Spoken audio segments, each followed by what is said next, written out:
Hi, it's Monday morning. My face is behind the Ring camera.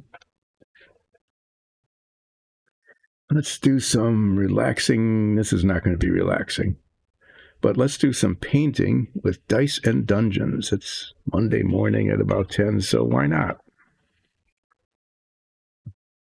I could sand down all the little molding circles on all these little supports for the railings, and I might end up doing that yet today, but what I need to do is try to make these frames around these gray panels white. And I tested some paints last Friday. Where I put that? It's just, oh, there it is. No, that's not it. Huh. I don't know where it went. Oh, no. Duh. Yeah, it's under here. It's under this part. Um,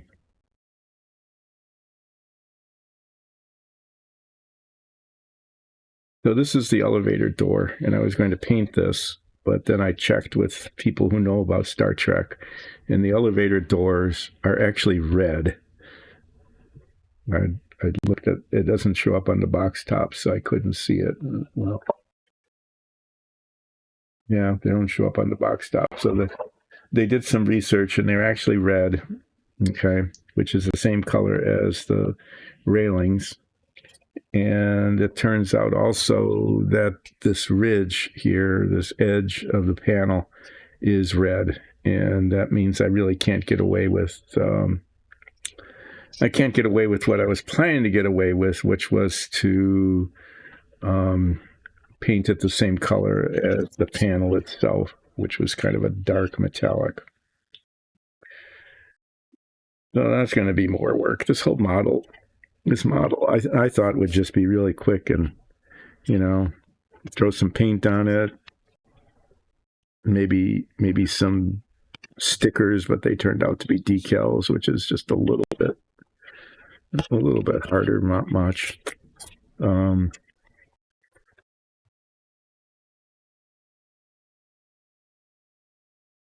got my large print chat screen back. Oh, the screen is big, but the print isn't big. I know there's what can I do to make that happen?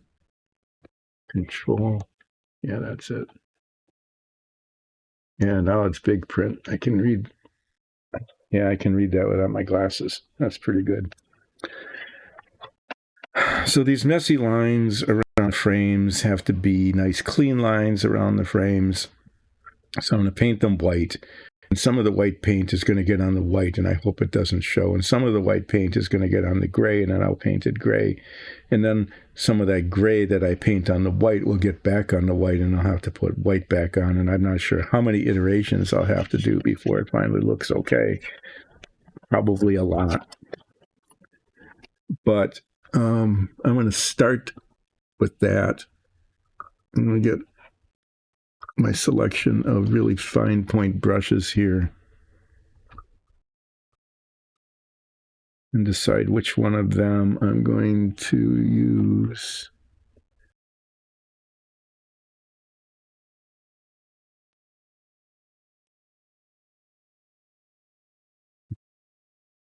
I've been using this one, little dots. This one actually might be the best if I control it carefully.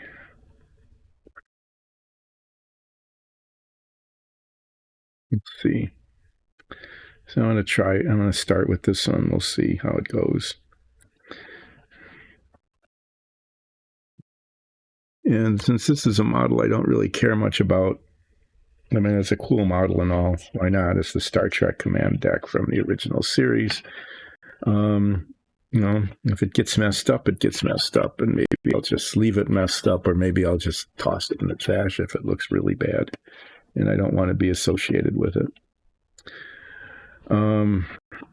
Yeah, it's interesting. These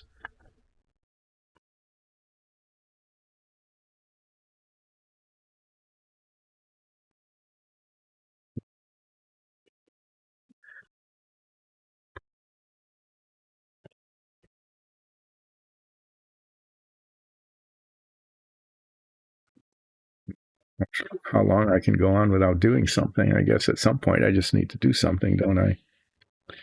Yep. Just at some point, just need to suck it up and start painting little white lines and hope for the best. There's a lot of them. It's a lot of white lines. It would have been easier if I were, better at painting the gray. Good grief. How could I? Of course, there's always that, right? Well, I'm going to have to do gray touch up anyway. But there's actually a little spot there that after two coats of gray, I didn't get gray on. So I guess, it's just, like I said, it's inevitable that I'll have to do some gray touch up after the white gets all over the gray because I'm just not that steady.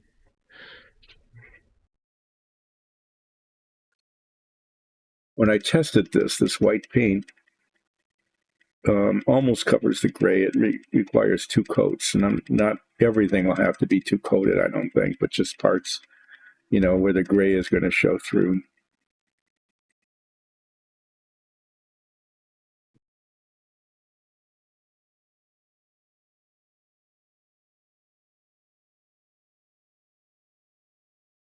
Giving this a nice big stir here.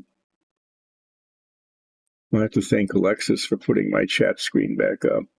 Not only did she put her chat screen back up, but I put the chat screen in front of me, there in front of me, and the screen that shows what is supposedly be streaming is over there. That's where I look to see if I'm on camera, which I do occasionally. And that was all distorted before, but now she fixed it so it's not distorted anymore.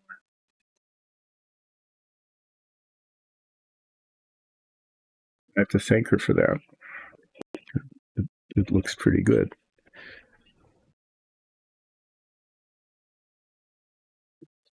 Friday, I got up and wandered around a lot. That was kind of fun. That was an old guy thing to do, wasn't it? Oh, what are you doing? I'm an old guy. I just get up and wander. I always had a reason for it. There was a purpose to my wandering. And I tried to tell everybody what that was, but it still was just wandering. And I'm going to put these on. It gives me extra light. Lets me see kind of what I'm doing a little better. I hope.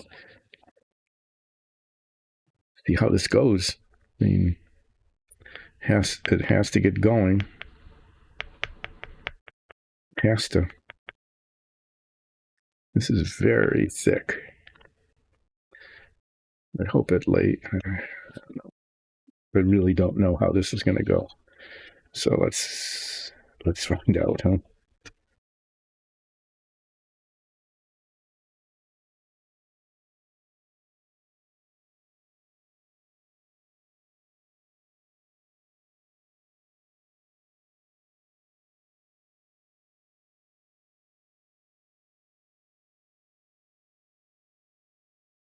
Painting the outside first.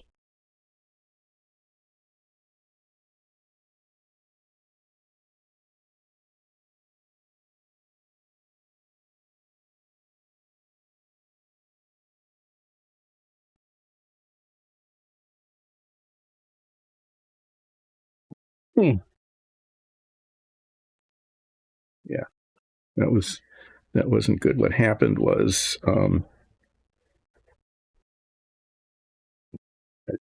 I dropped. I was holding on to this and I pretty much just dropped it.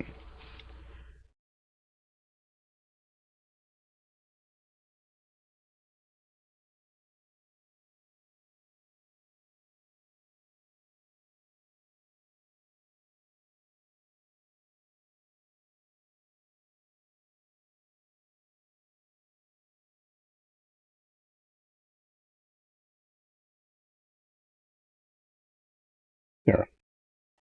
See, I did it already. Somehow the brush,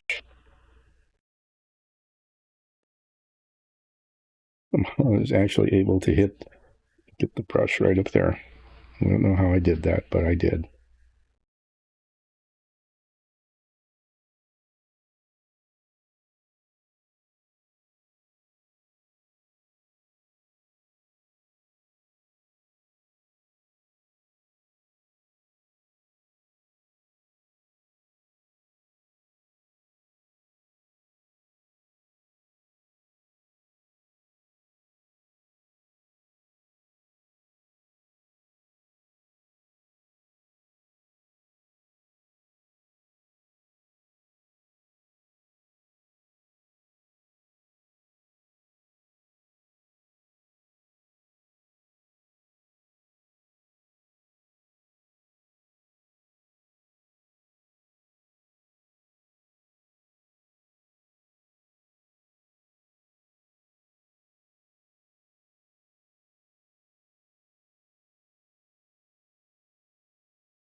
Well, this is going to be that kind of day, isn't it? Yeah, it's going to be silence because I can't do this and talk at the same time.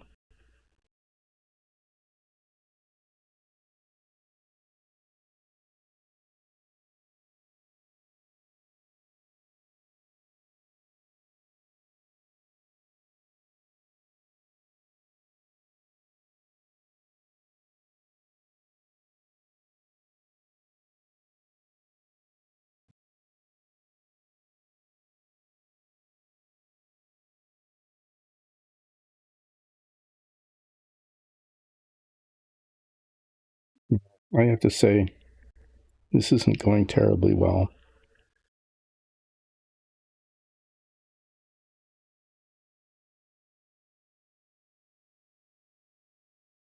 Really, it's being really difficult getting a very straight line and actually trying to decide where the line is.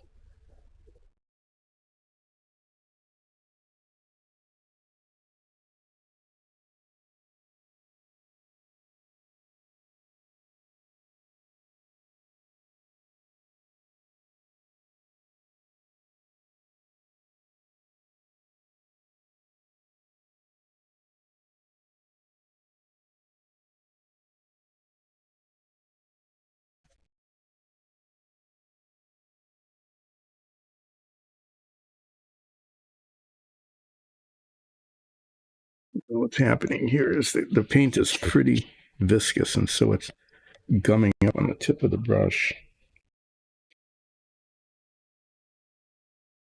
To wash it off pretty frequently.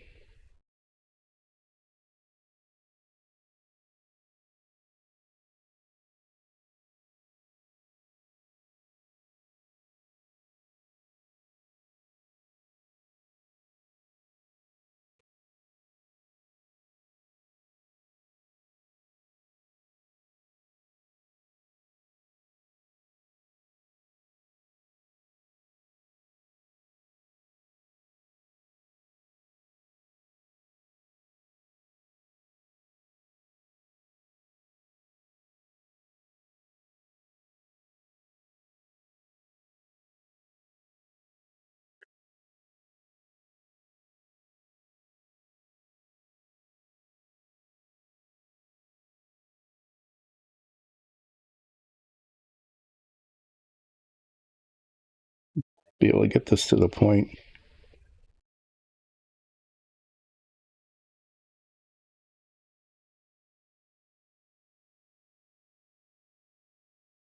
Just looks like somebody painted it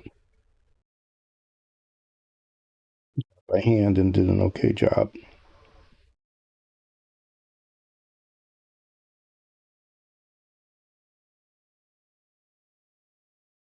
I have to say, for example, that that doesn't look horrible. The line isn't consistent across.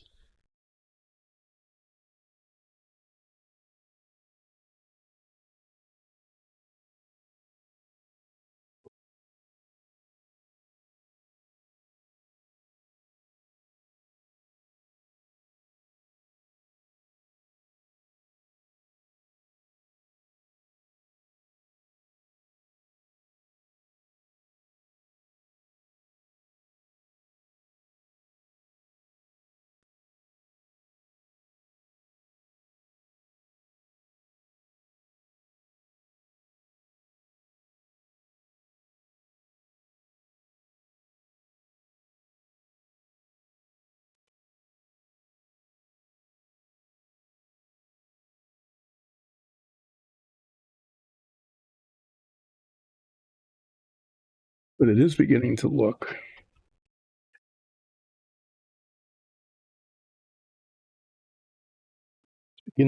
maybe acceptable. Like right here, a little bit, the white went up a little high. Here, the white's a little high. It just, a lot of it depends on the angle as well. We've discovered that many times, is that it looks okay from one direction, but then not so much from the other.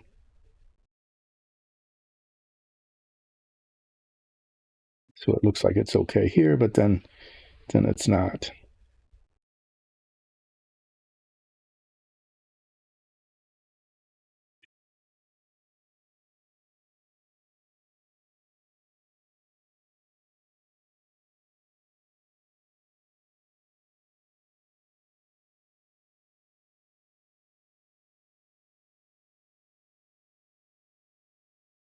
So that's the iteration that I talked about. It's like it looks okay from one side, but then you rotate it and it looks like it's not quite right.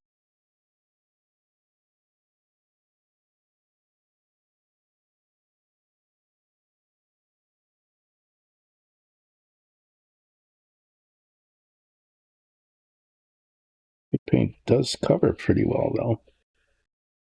That's a plus. Most whites don't. Most of the whites are really translucent.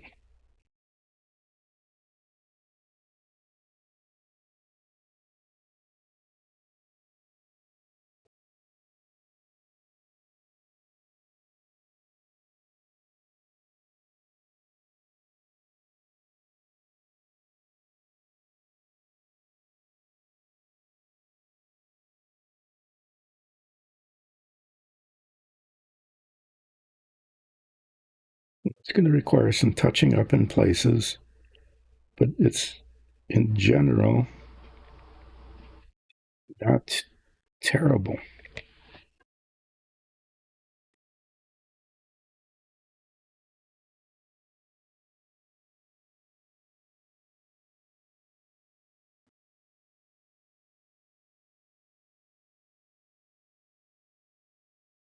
It's kind of expecting terrible.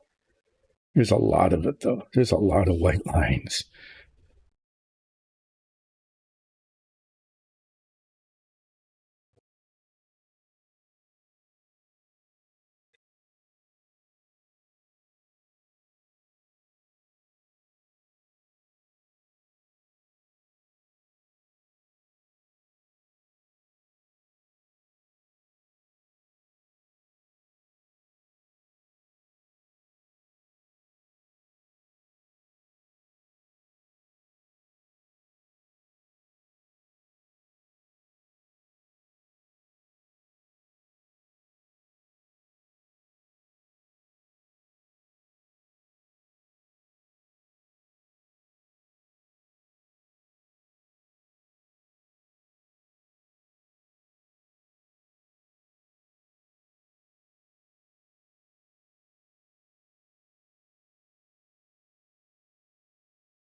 Part of it is that this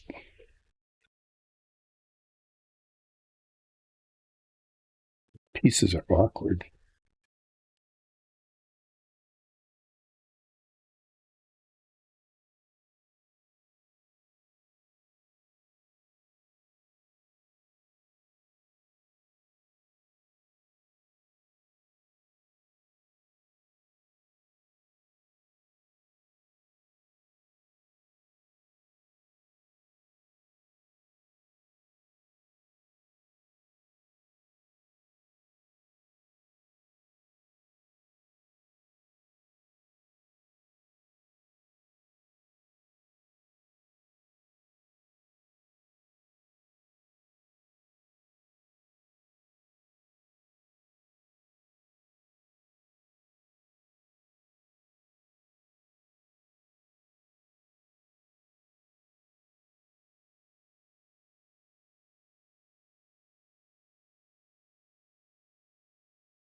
to stick my fingers in it too much.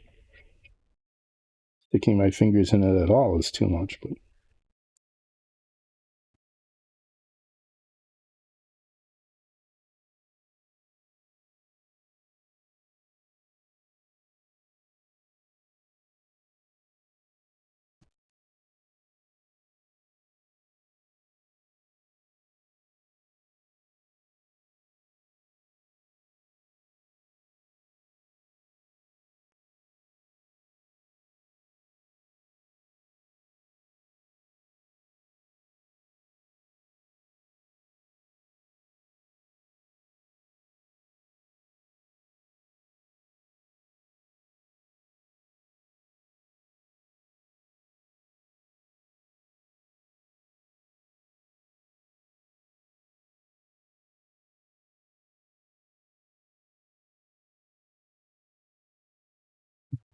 after I do this next little piece of frame, big piece of frame, really, this one, I'm going to do a comparison between this and one of the others.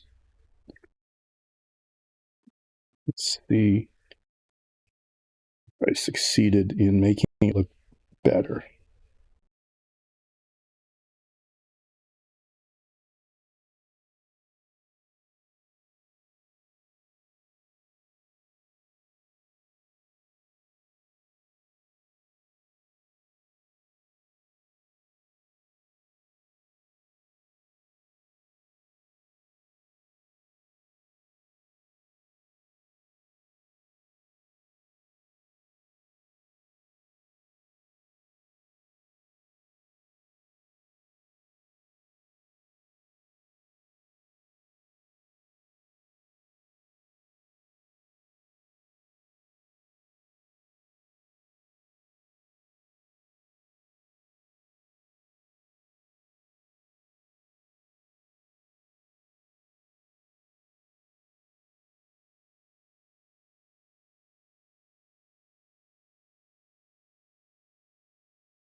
Yeah, that line looked pretty good because that's the one I had already painted.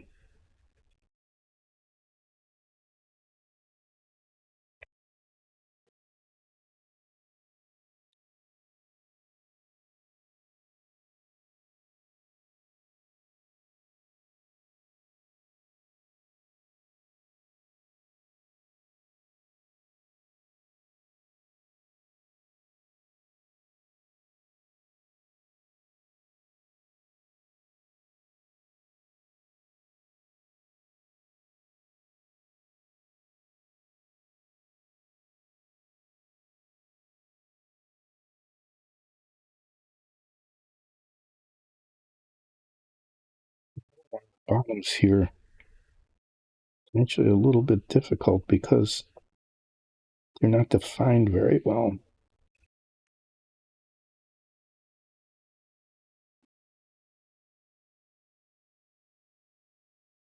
So there's little spots here like this that probably require a second coat.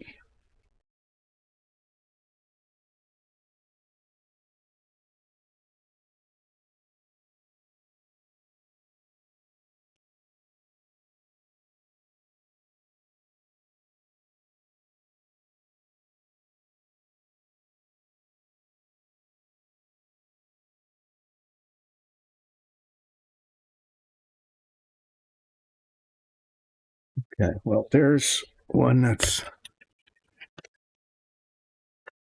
touched up, and there's one that isn't. And it doesn't look too bad. I mean, it's not. This line is not.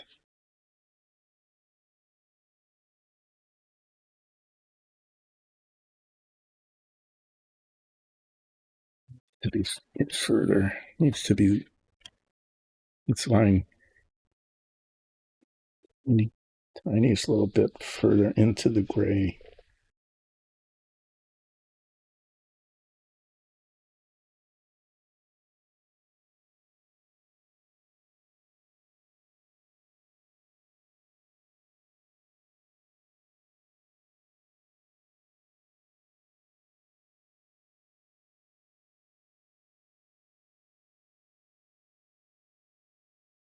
Yeah, no, it went a little too far.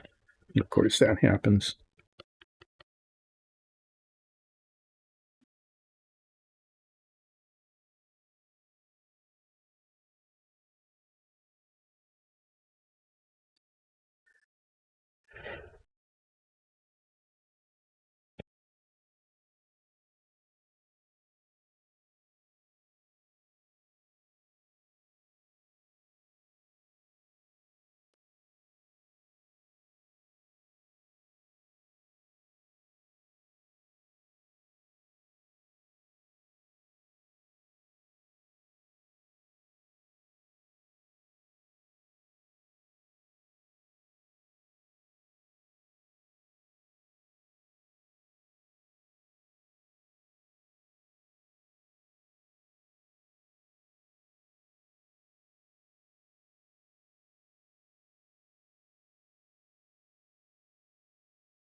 This one's not going well. It's hard to find.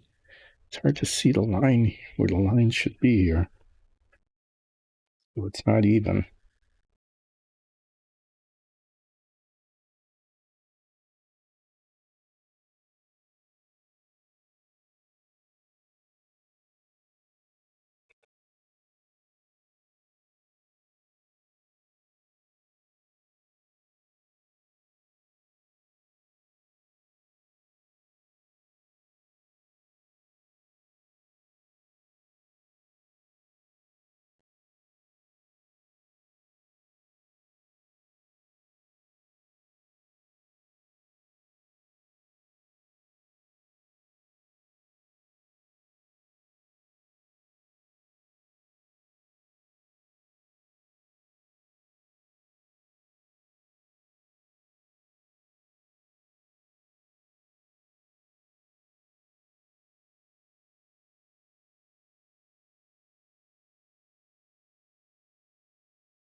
Well, that's going to require some back and forth. It's just very difficult on this particular one. You're going to need some second coating as well.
Really need the music today, don't I? So what I'm trying to do here is paint frames white after I'd gotten gray paint all over them because I wasn't very careful applying the gray paint to the panels behind or around decals are going, the view screens, the display screens.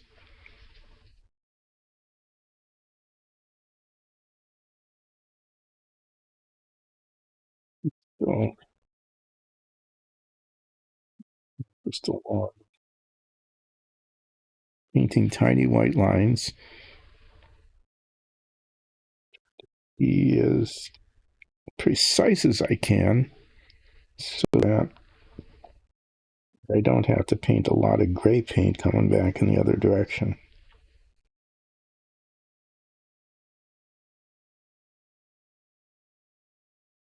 This line is really ragged down here.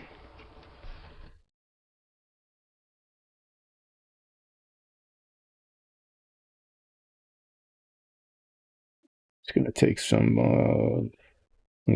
some work to fix that, but it's better than it was.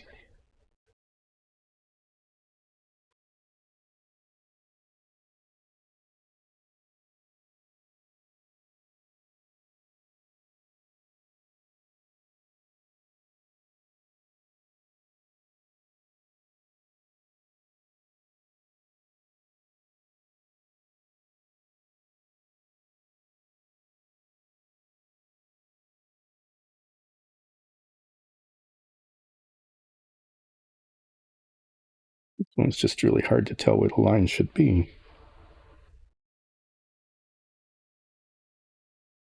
Put it there. If it doesn't look good, back in the other direction.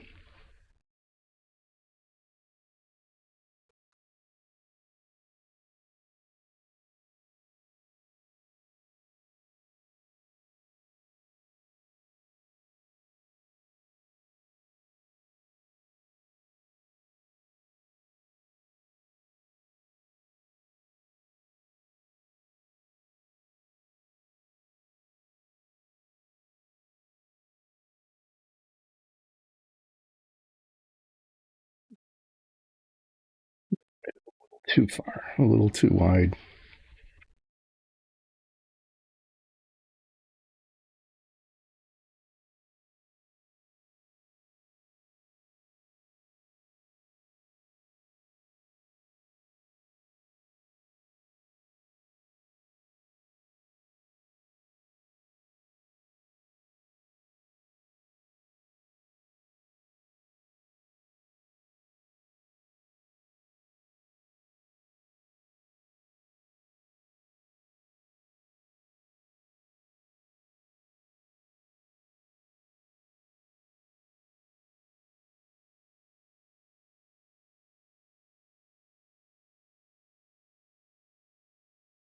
Gray touching up. There'll be a fair amount of it. Oh, yeah. That's the problem, is holding this steady. There's a touch up there is necessary because the thing I'm holding slipped.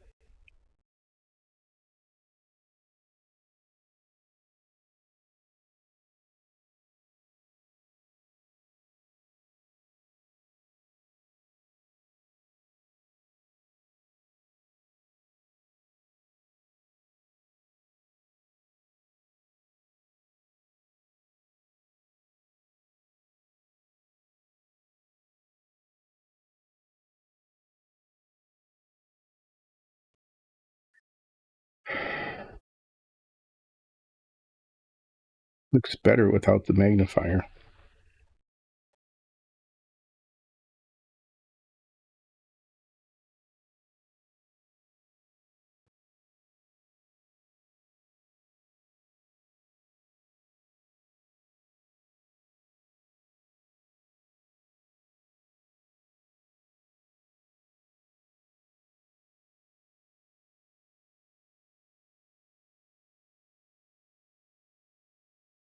You get rid of the filter on this so that you can hear the dogs bark.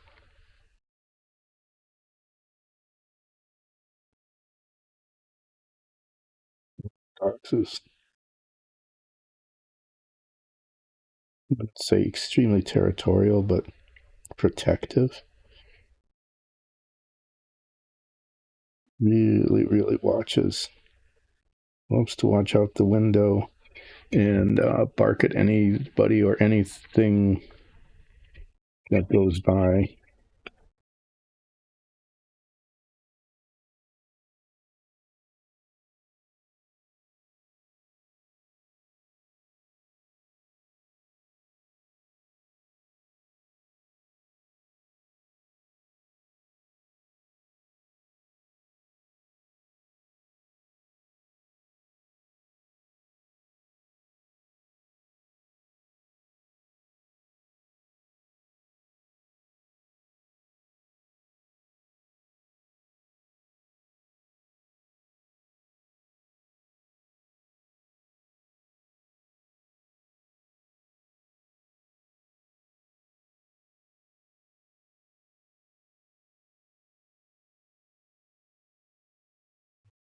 And that went poorly.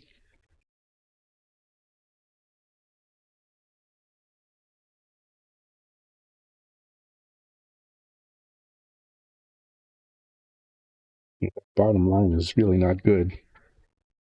It's gonna take a little bit of work to make it work again.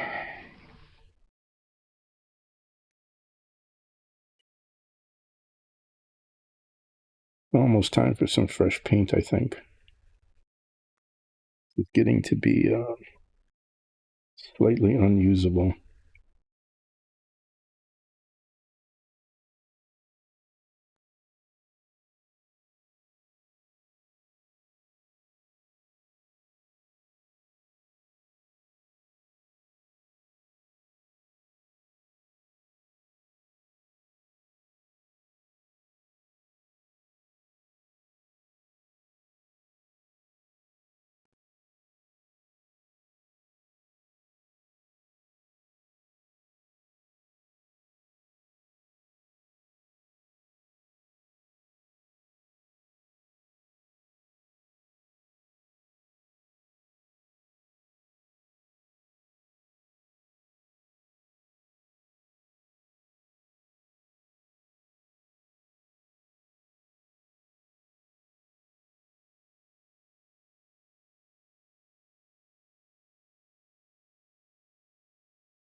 In spots that is second coat, I'm tempted to do it now, right away, but it doesn't make sense to do that, I guess, because after I paint the gray, some of it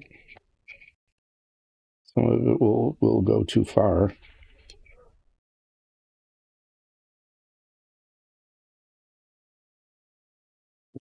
Paint the white again. Do the second coat touch up.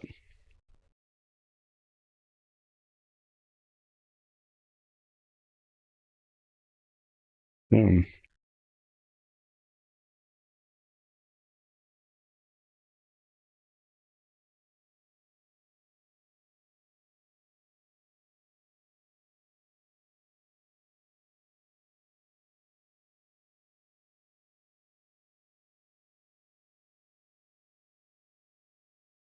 She is going on and on this morning. I don't know what the deal is, but she's being very persistent in her welcoming. Sometimes she'll do that. That's her welcoming bark, which you can't hear. So she's barking away, and her tail is waggling at a furious pace at the same time.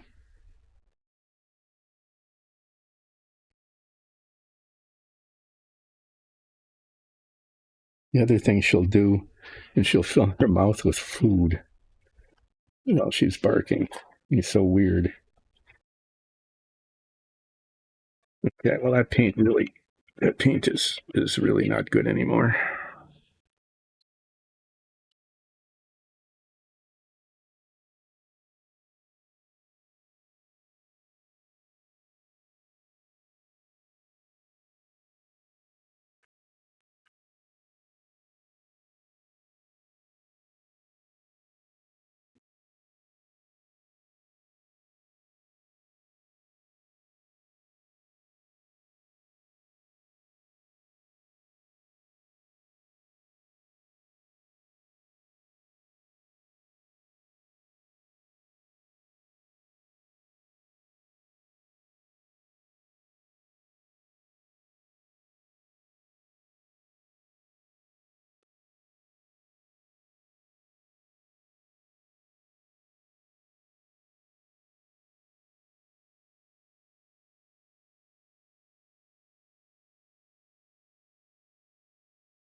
Well, a lot of this one will need a second coat, it looks like.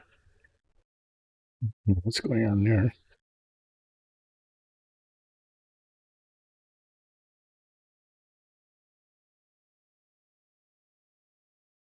What's going on? I haven't done this one yet.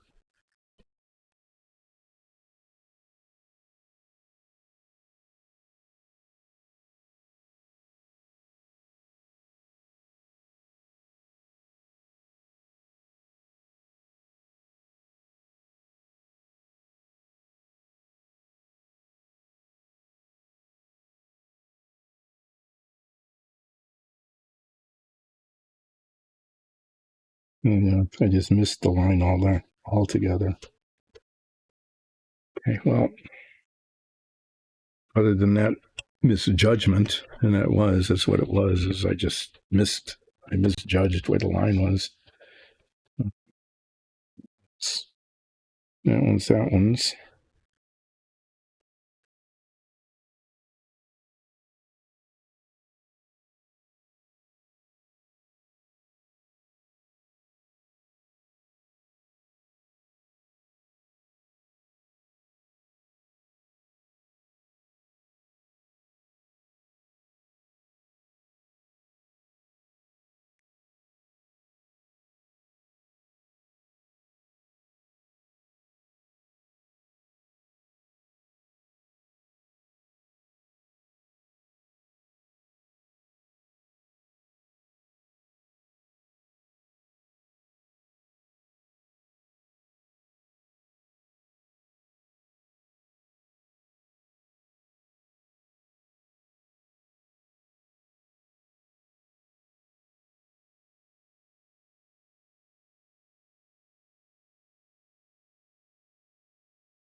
going okay, and then it started wiggling.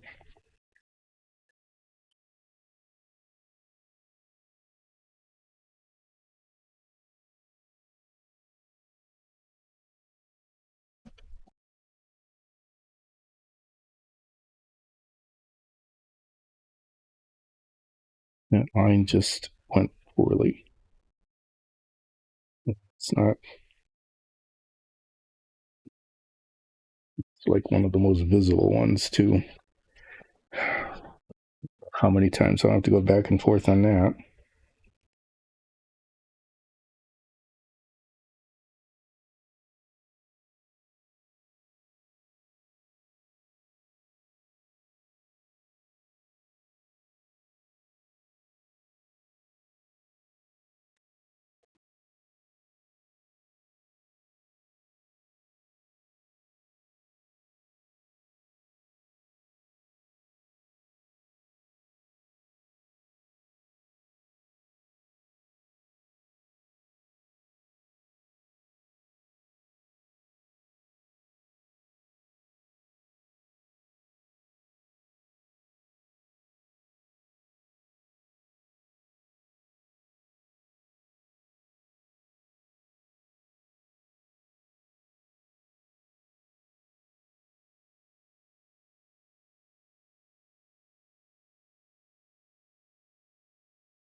Wow, it was a big slip. I'm gonna just see if I can just clean that off. That was. It's really.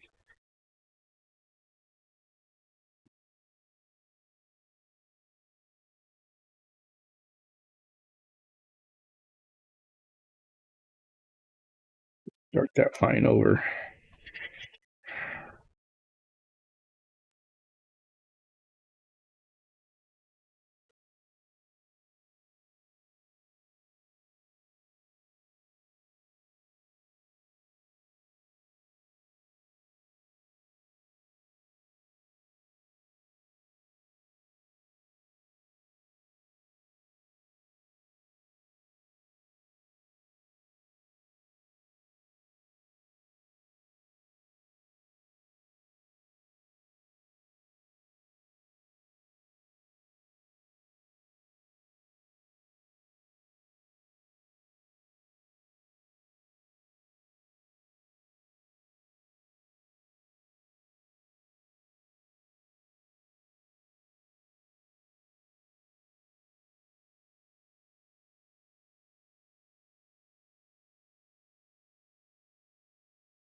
I'm imagining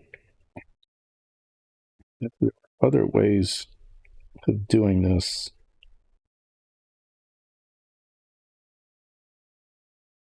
Not really sure how, but there probably was.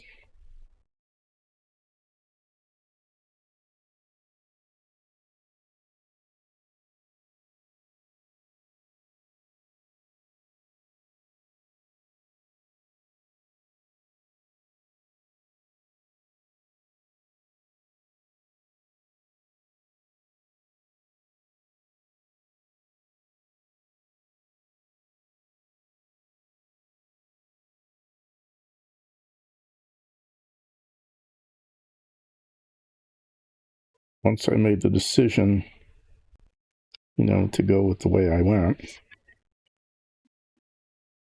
painting it well.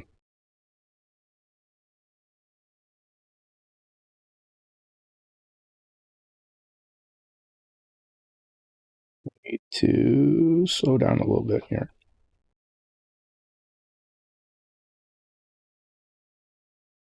I get a little impatient when my lines are, yeah.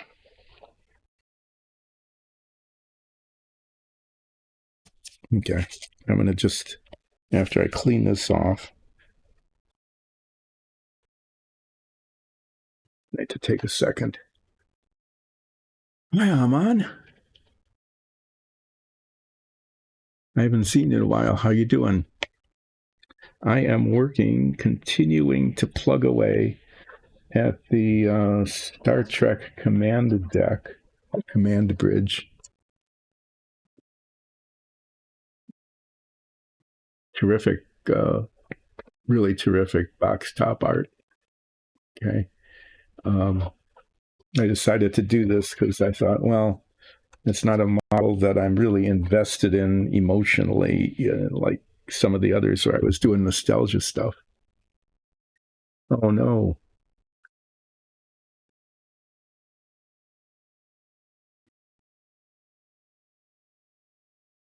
So is it flu season? I think, oh yeah. I mean, this time of the year, kids go back to school.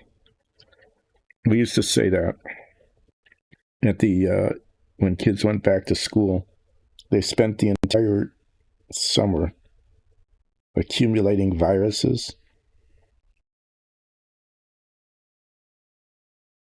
And then they go back to school and everybody shares. Yeah.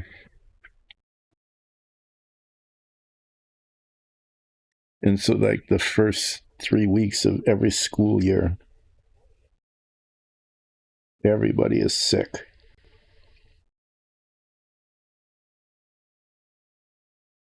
Because everybody's sharing the viruses that they picked up all over the world, even over the summer.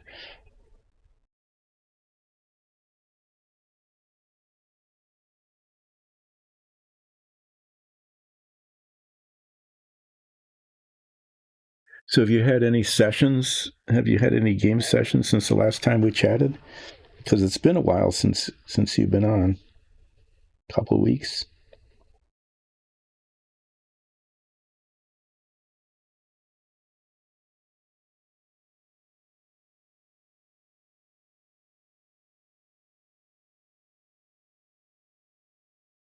Uh-huh. Okay. How did that go? Where'd that go for Haroon?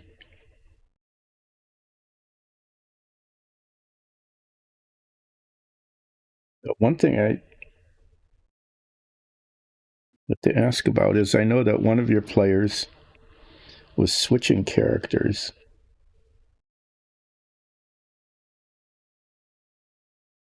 You had written a letter and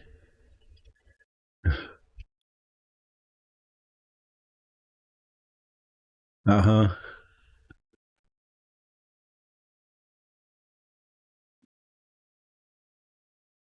Okay, so she had to become a fighter just to probably to save the group, right? So one of your players was switching characters, and you had created a gift and a letter, and I never heard about how that went. How did that session go?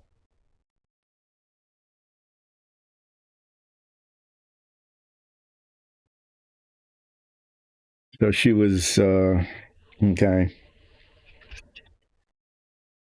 maybe being a little too, what's the word, like a cavalier, and she being too like overconfident. Well, that was bad.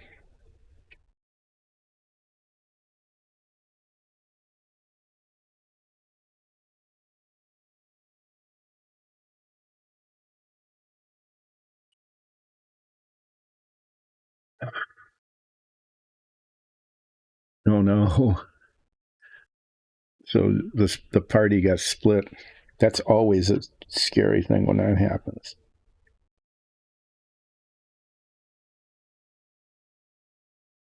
I mean, I can see how, that could have been helpful. to sabotage the gear. But if the party is split, then you can't do anything to protect her.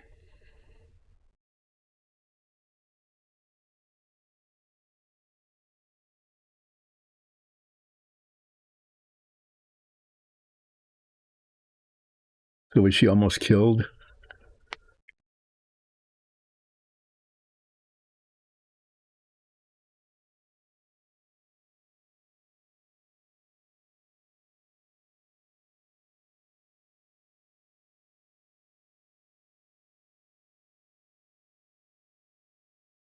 I'm making a mess of this one. Hope when I come back with the gray, then better. I've got 1.5 more to go.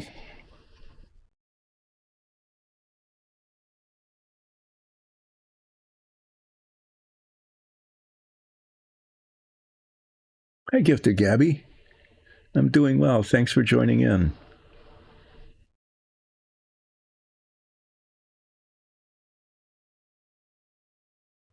Uh-huh.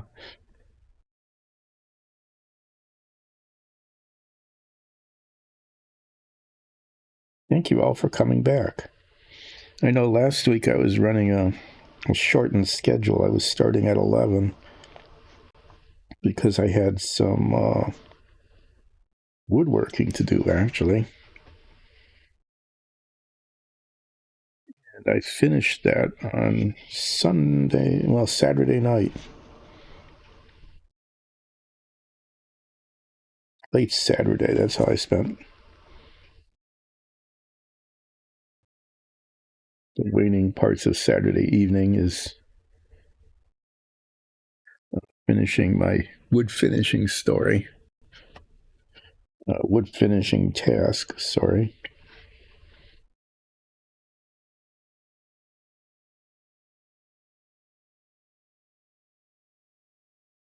So this week I'm back at 10 until more or less 1.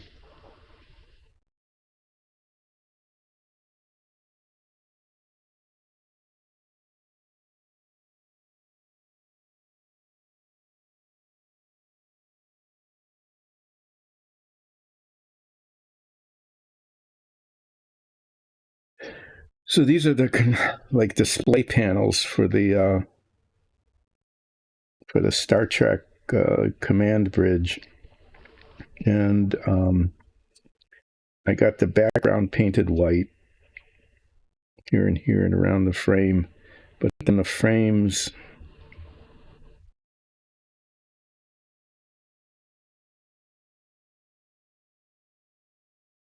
And I painted the gray on the inside. And I painted the gray on the inside, and the gray got all over the white. Now I'm painting the white frames, and then I paint the gray to clean up the line that I'm messing up, that I'm not getting quite right.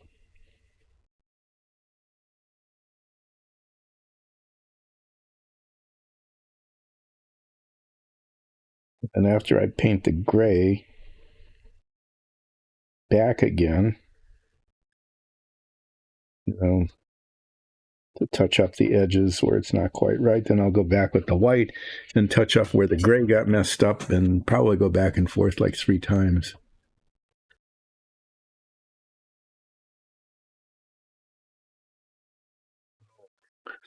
No protected. Okay. Well, then you need to keep your distance for sure.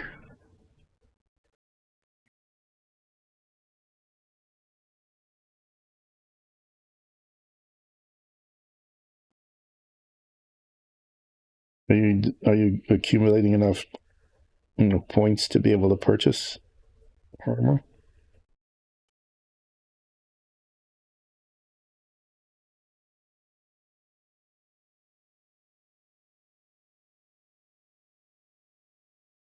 Okay, that is bad enough that I'm going to try to erase it.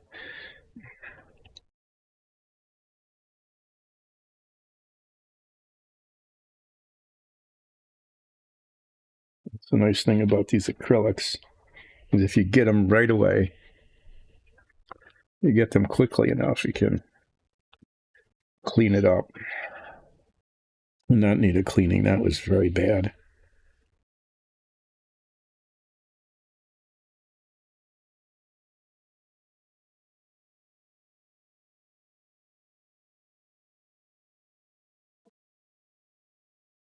I washed out with a little water. I'll let that dry before I go back and attempt to fix that.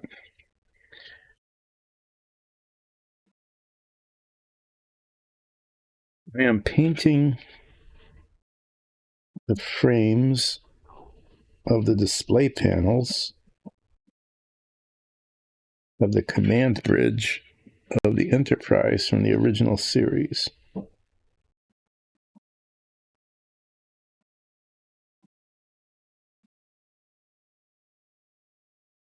So far, these have been a tale of woe, and they're continuing to be that way.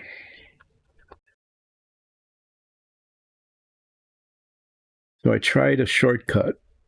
I tried like 3 shortcuts over the last week, 2 weeks. Every single one of them turned into a disaster. Well, this particular shortcut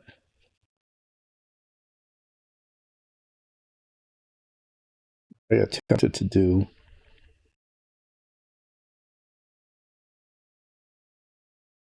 was paint it white without priming it. And the white paint just ran all over the place. It was just a huge, huge mess.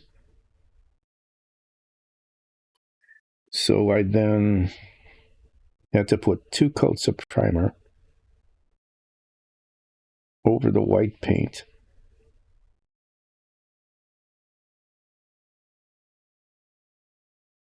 And then I did that. And then these panels, the gray part needed to be painted gray.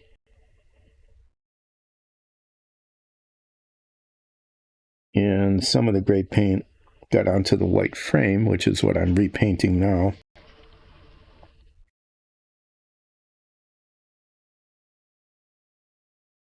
And my intent was, again, using a shortcut, but my intent was to be able to,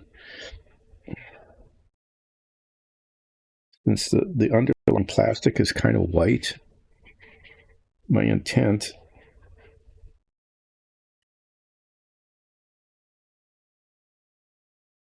was to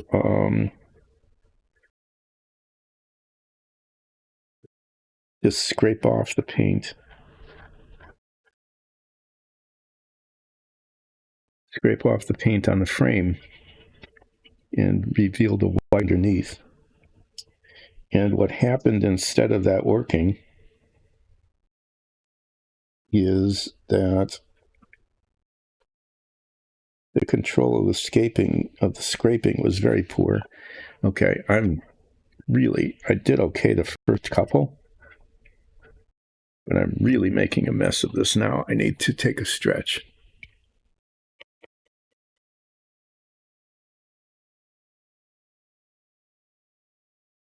Yeah, I can see that, staying alive actually as a character is kind of important. And if getting some armor allows that to happen, I would definitely agree that that's a priority.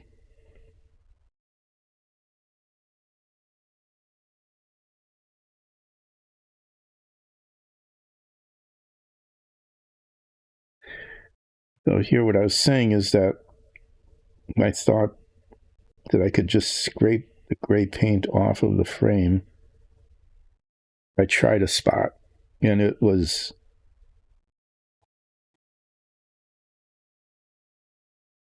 extremely difficult and impossible to do that. Actually, I just even if I'd been able to do it well, it wouldn't have worked because the color of the plastic is way darker when it shows up against the white paint, way darker than is acceptable. And so I had to abandon that. I decided to just paint the insides gray. It took 2 coats of paint to get decent coverage. And even that's a little bit less than great.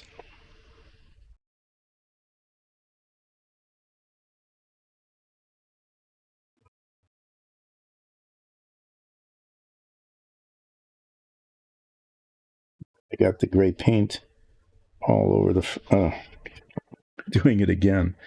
Got the gray paint all over the white.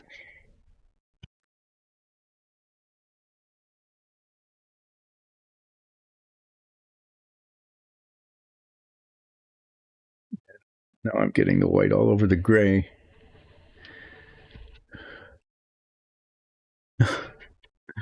That's it? Okay. Yeah, you have no protection at all. What kind of armor can a rune wear? Like leather armor?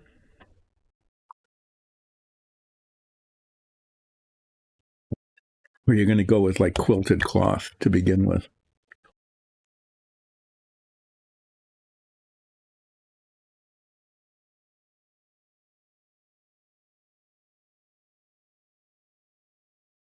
I'm not sure what I know that in D&D,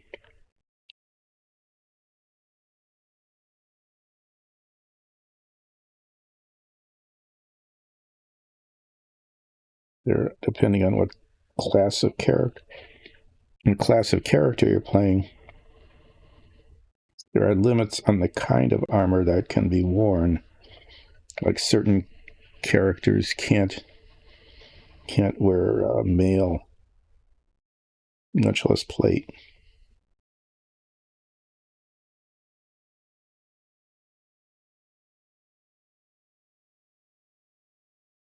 So are there limits like that?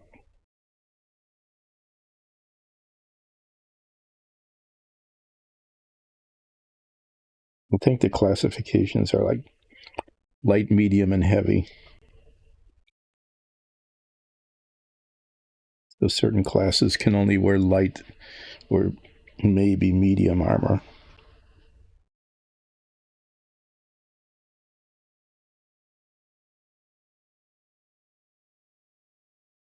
My character is a Furbog fighter, so I can wear heavy armor. And currently I have come into possession of what is supposed to be magical heavy armor. And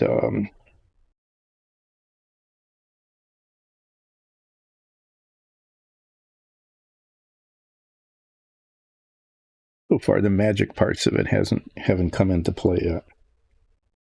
It's damaged, and I need to learn how to repair it.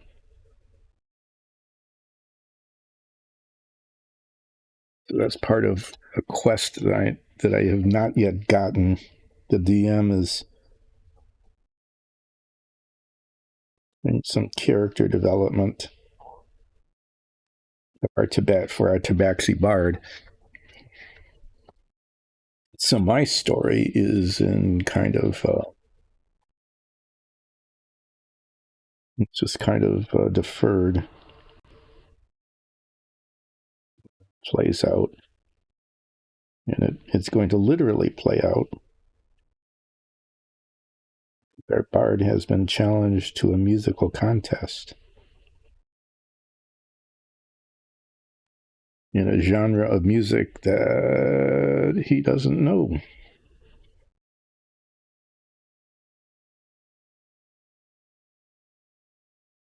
On an instrument that he has not yet practiced on.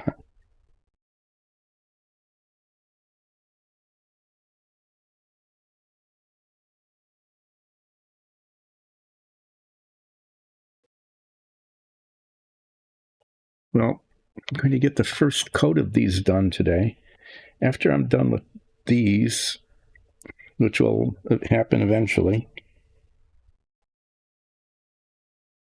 I'm not done with them. What I am done with is the first iteration of getting the frames painted white and the stuff around it not. So there's going to be, after this, after I get this done on Wednesday, I'll be getting the gray paint out and touching up in the opposite direction. Okay. To try to get the lines better even than they are at the moment.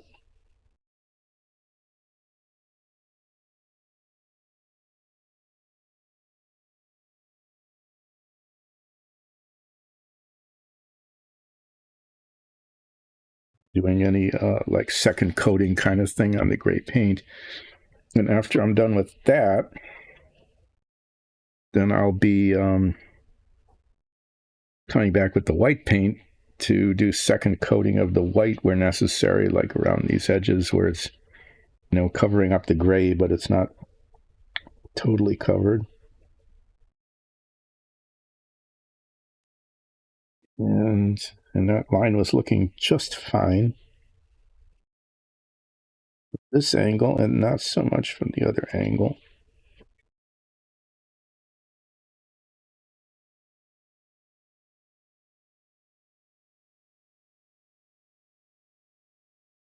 I'm expecting we'll definitely have to do gray.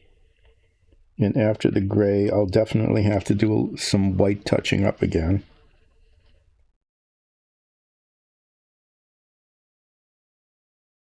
And then I don't know if I'll need to go back to the gray again or not. I'm kind of hoping one go around of gray followed by one go around of white will end up being sufficient. I don't know. We'll find out, won't we? We will find out all together.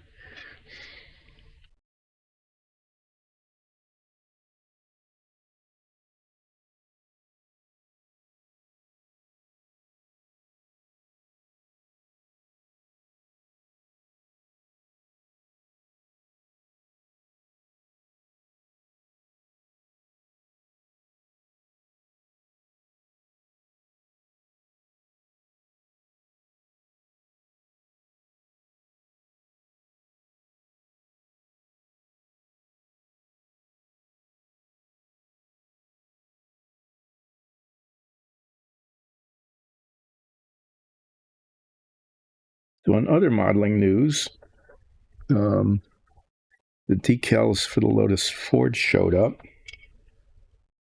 So I've got those. That will be an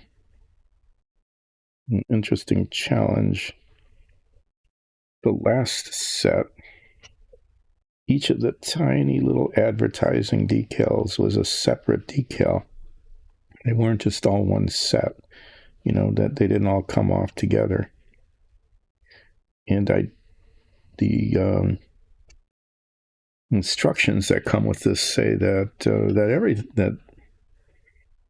that's not the case. Okay, that they should all just come off together. So I don't know how this set is set up. I'll be finding out and doing my best to get them applied appropriately. I'll make the assumption, based on my experience with the last set, that they are.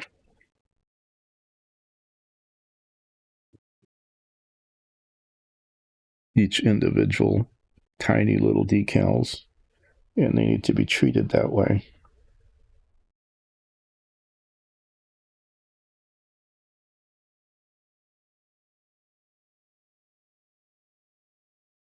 out when I start applying them.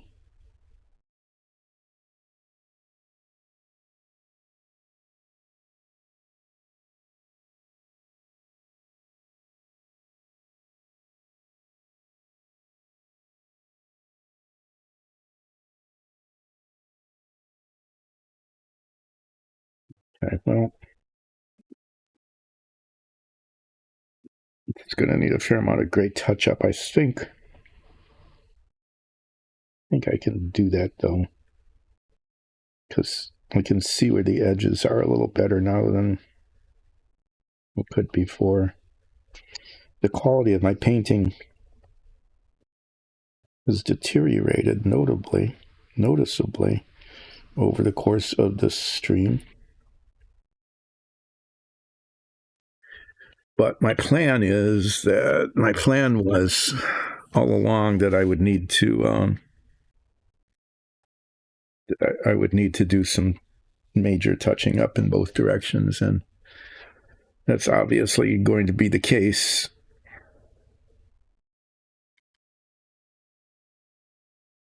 This one's really bad.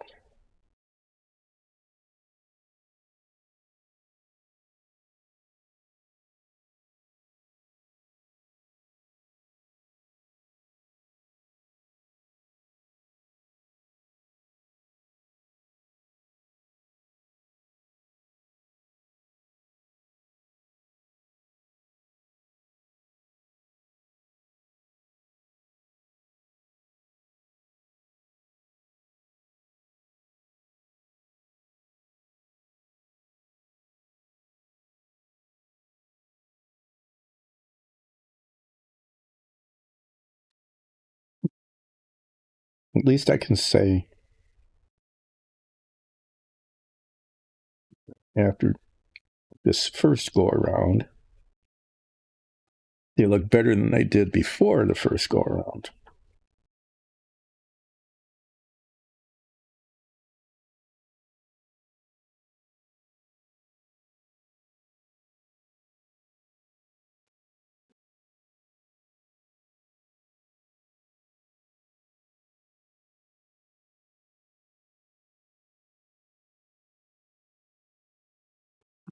It's good.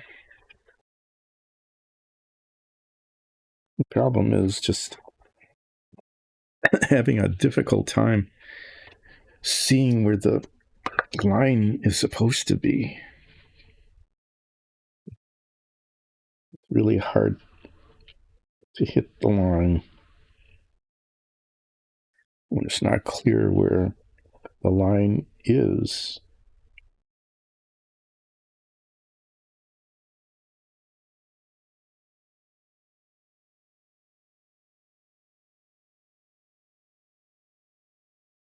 Sometimes it actually helps a little bit, like there when there's a little wavering away from a straight line.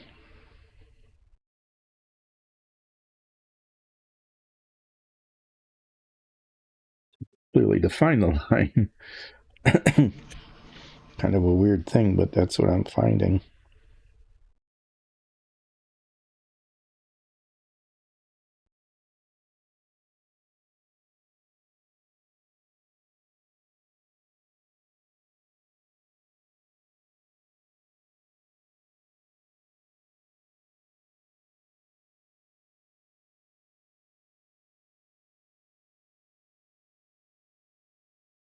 In this case, it actually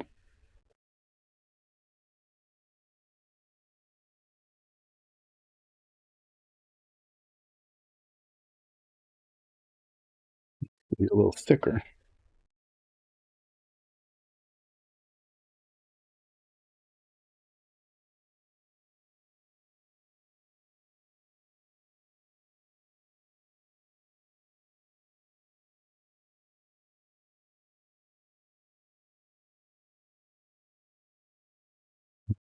Okay.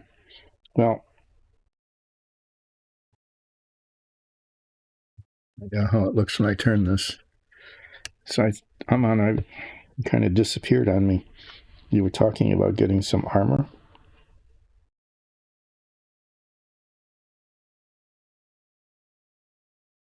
which is good. It's good to have some armor, especially if you end up getting into the front lines of a combat.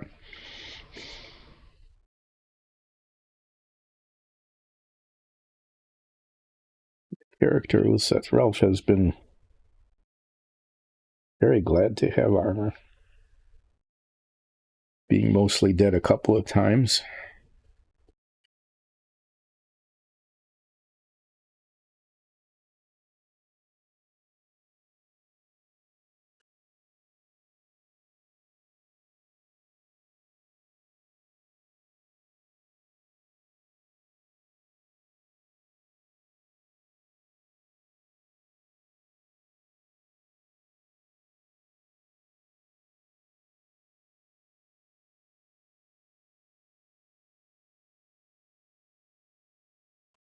Speaking of my character, which I just started to, I play a furbog fighter in a D&D show.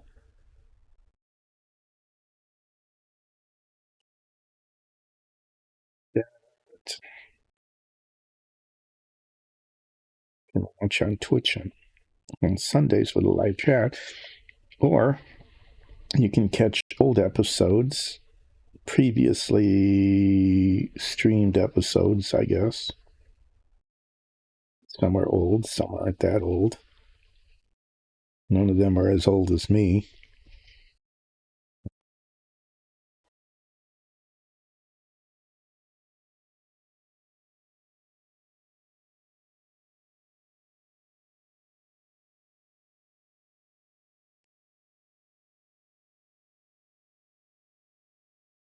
Yeah, so watch our show.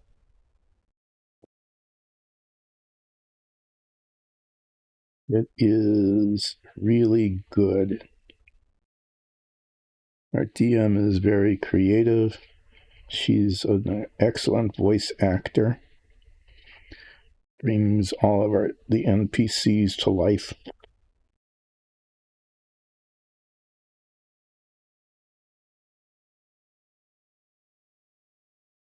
We do a really good job.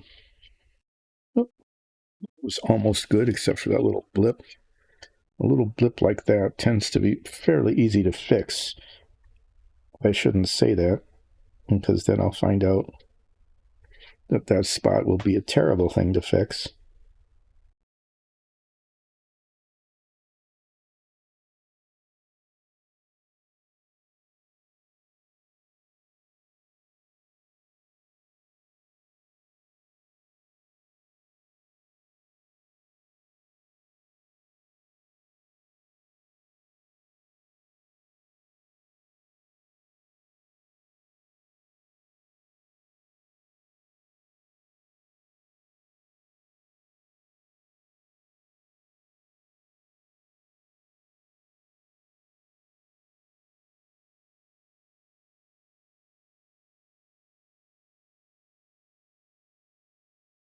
Demarcation line there is just like it doesn't exist.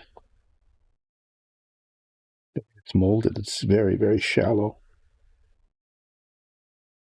So I'm just going to make one up.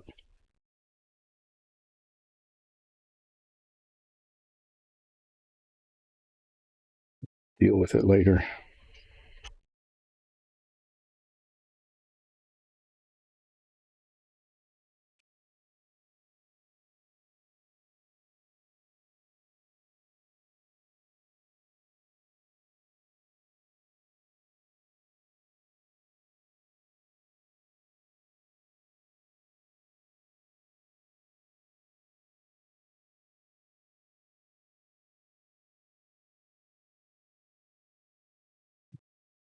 To come back to that.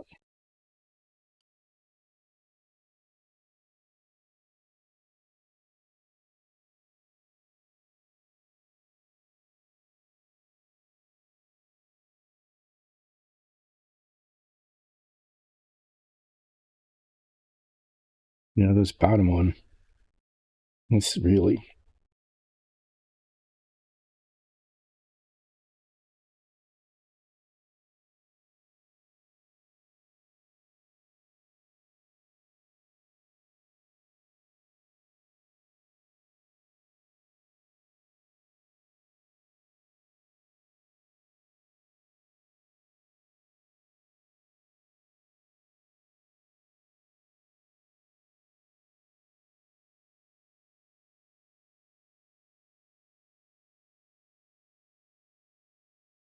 That was almost perfect until I put the brush back and made those little spots.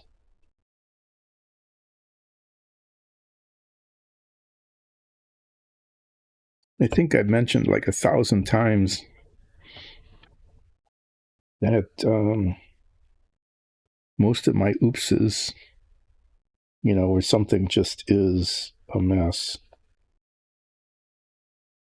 happen as I bring my brush up to or away from the painting surface.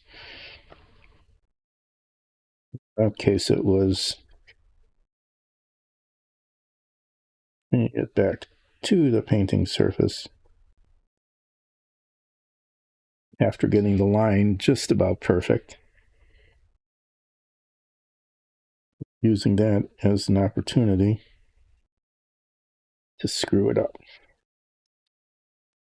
Okay, well, yeah, there's a lot of work to be done on these yet, but I can see that I'm beginning to see that, with enough back and forthing between the white and the gray,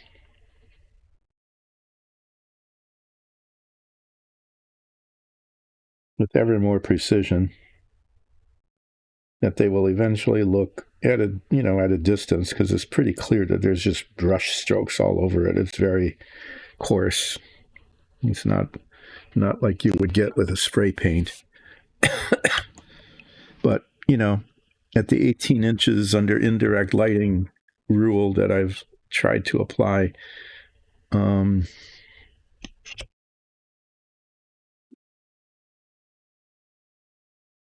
after a couple of times back and forth, they should be okay.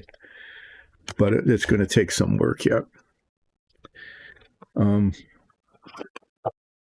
going to take these off. Leaving this brush in isopropyl.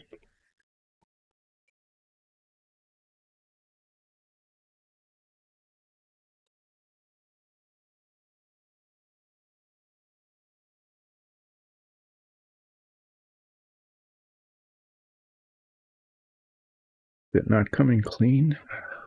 Really?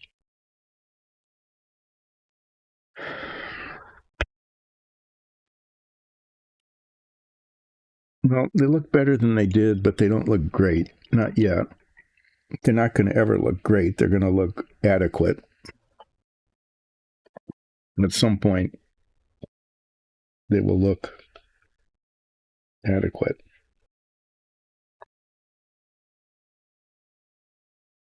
But I'm looking at this right now, and I'm just seeing, even without my glasses, without the magnifiers, I can just see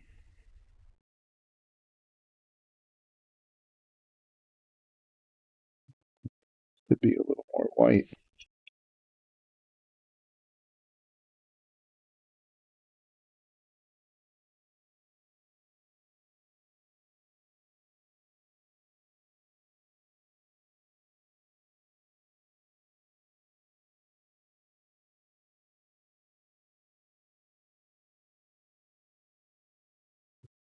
There. But on Wednesday, I'll be doing gray touching up with the white that got onto the gray where I didn't want it.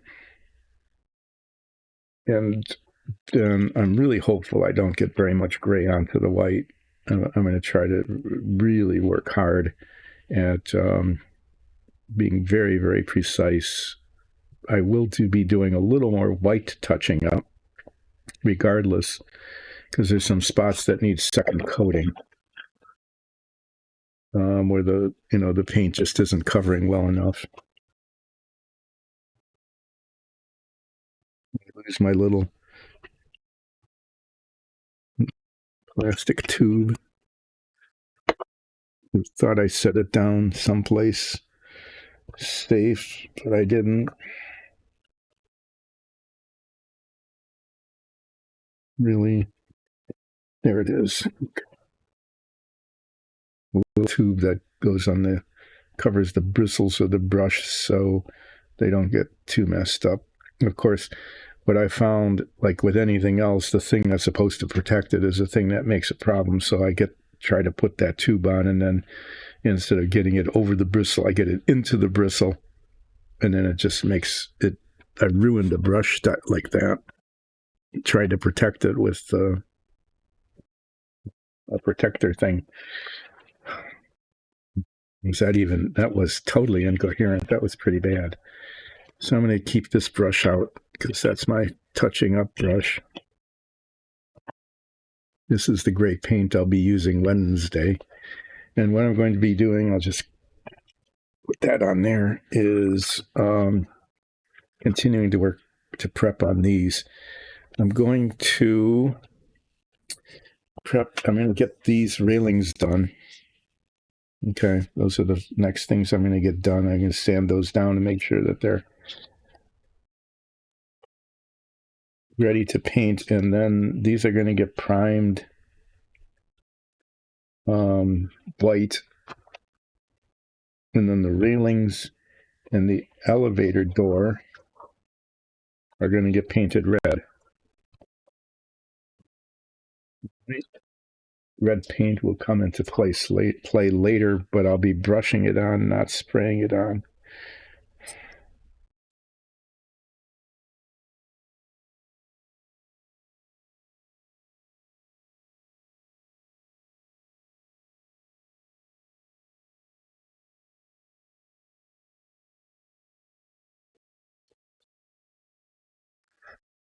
There is, as usual,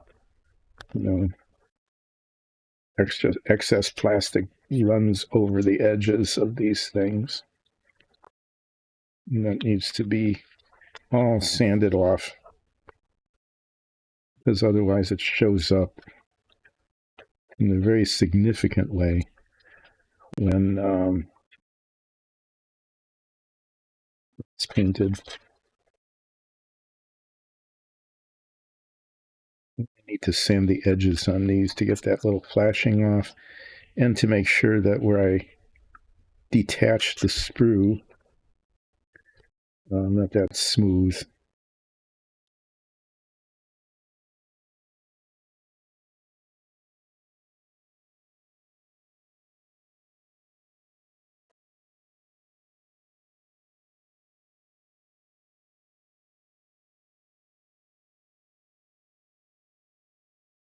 So these need to be painted on the top and the bottom.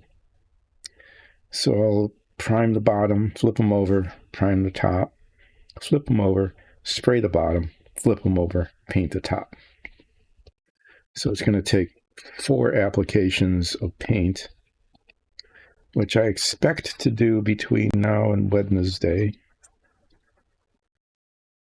Expected to do that. And if I get these cleaned up, how much time do I have left? I've got a lot of time left. I've only used almost noon. I've got almost an hour and a half left. I should be able to finish cleaning these up. And then I can, maybe I can even prime and paint those also. The supports for the railings, the chair bases, and the chairs are all going to be primed with gray primer. And then the bases of the chairs and these are going to be painted the same sort of light gunmetal that I used for the supports for the stairs, which I haven't assembled yet.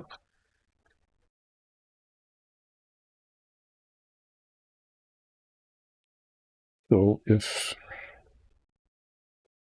I should actually be able to get a lot of painting done between now and Wednesday.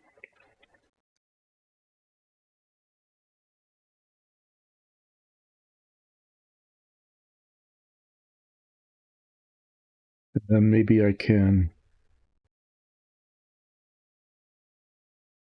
well, no, I won't on Wednesday because I've got all that. I've got those panels to paint. And those aren't anywhere near done. So once I get the frames Okay. Then I'm going to mask those, mask the top, and, well, I'll show you one once I'm done. I don't want to, while I'm doing this, I can talk about it. I'm going to paint the bottoms. Okay. So I'll be masking all of the top, including the control panel, and then paint the bottoms. And then I'm going to paint the red edge, the edge of the control panels is painted red.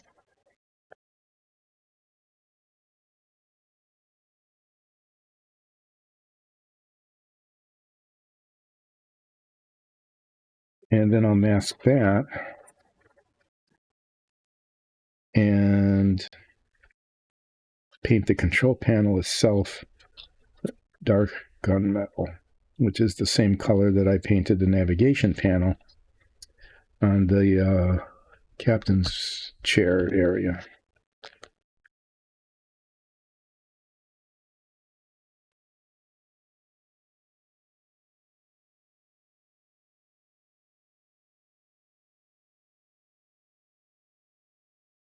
I'm not sure how far along I'll get with all of this later today and Wednesday and Tuesday. If I get the primer on today, I can do the painting tomorrow.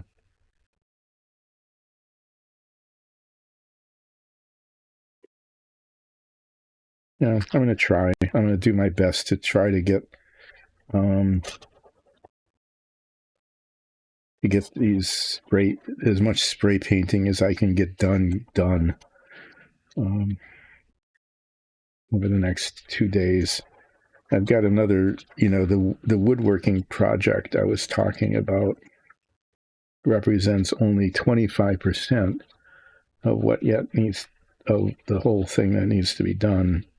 Staining one side of like hundreds of pieces of wood. And the next step is to seal them with a varnish mixture. So today I'll be testing that to make sure it works. And if it does, then I'll be starting to the second 25%. And that's all it is the second 25% of the whole task.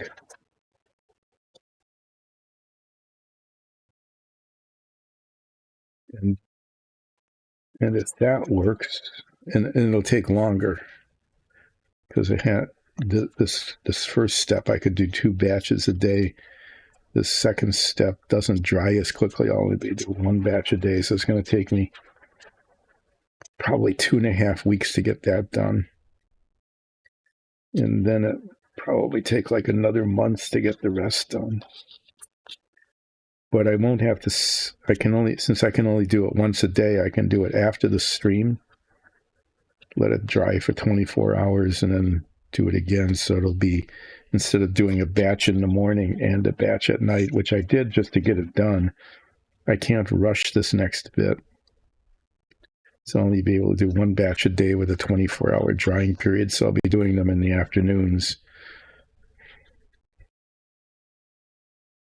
But I need to test it to make sure it works. If it doesn't work, then I have to go to a different technique, which will be,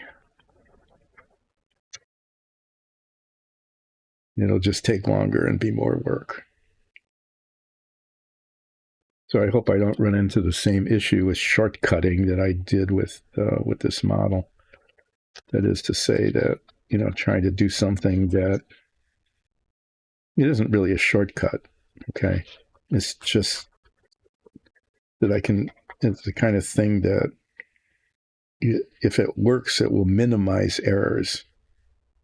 Let's put it that way. And that's a good thing. That's what this project, unlike the model I'm working on, fixing errors is quite a bit more difficult.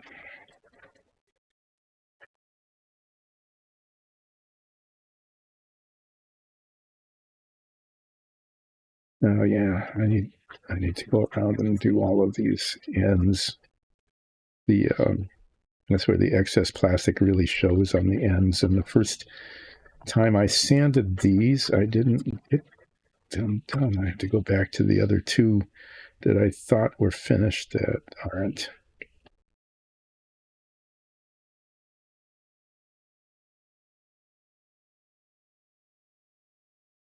It's kind of hard to see, but even without my head magnifiers, I can see the excess plastic that oozed out of the mold on these corners, and the corners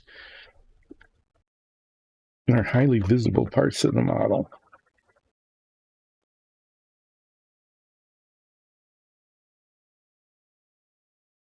The ends, they're not really corners, are they?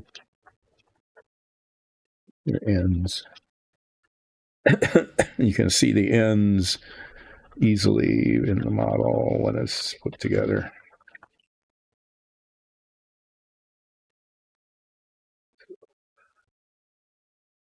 I'm almost tempted to start talking about what I'm going to do next, but I'm not. I mean, I was tempted, but this is far enough away from completion that it would be premature.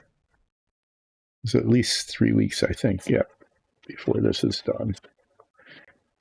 And then I've got to finish the Apollo. I need to, just a couple of decals need to go on. It's that close to being done, just 2 decals, which I could do just about any time, but I haven't.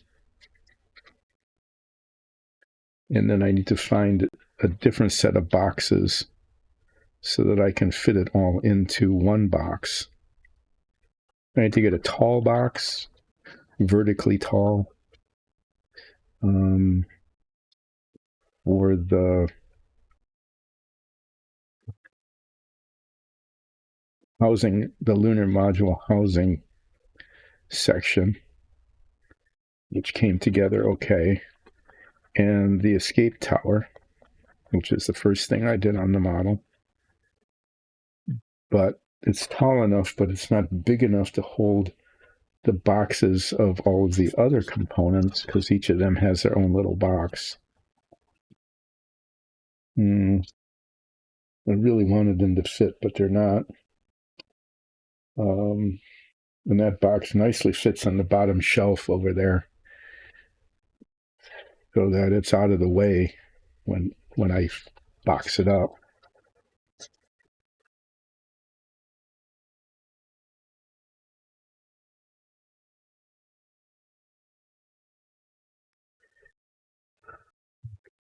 So these guys are ready to be primed. Let's just clean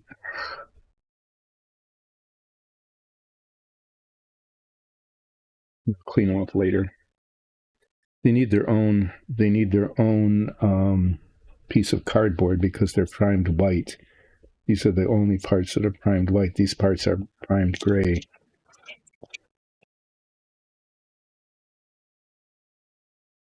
Guess I'll do that in a little while.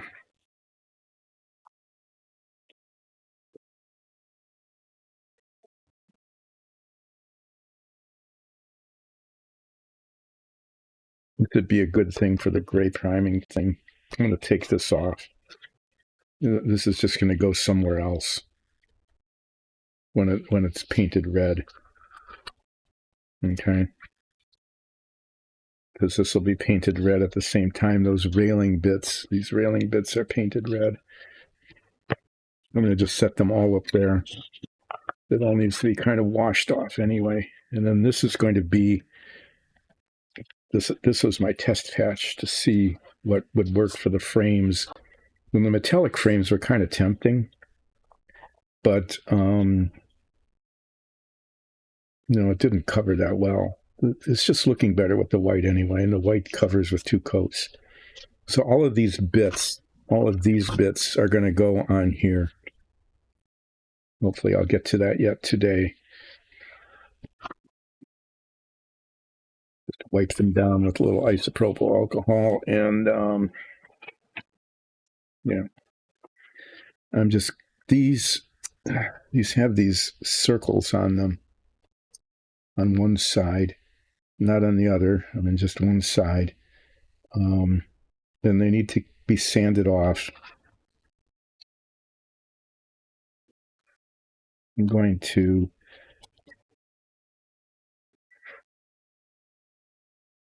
I think I'm going to use, if I can find it, 400 grit. That's 150. That will just leave scratches all over the place. Let's see if I got some 400 stuff here. I like to just do it like this, because it keeps it nice and flat. But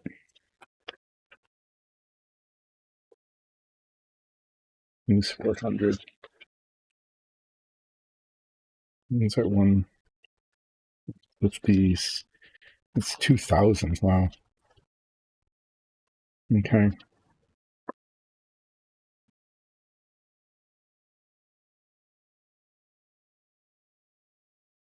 If I can rub them on there like this, it keeps it nice and even. But obviously I can't. It doesn't work.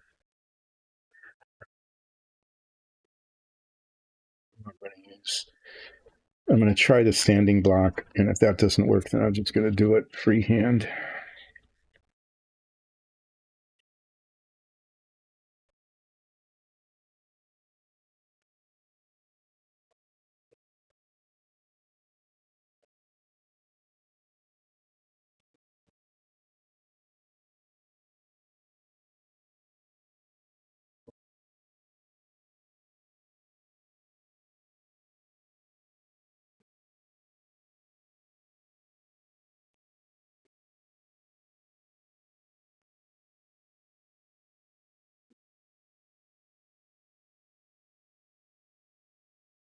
Trying to get the light to kind of reflect. That one's still there a little bit. These are pretty, on this one at least, they're pretty shallow. So they come off quickly. And then I'm going to rub down both sides with the 1,000 grit sandpaper just to make sure that the surface texture is uniform from one to the other.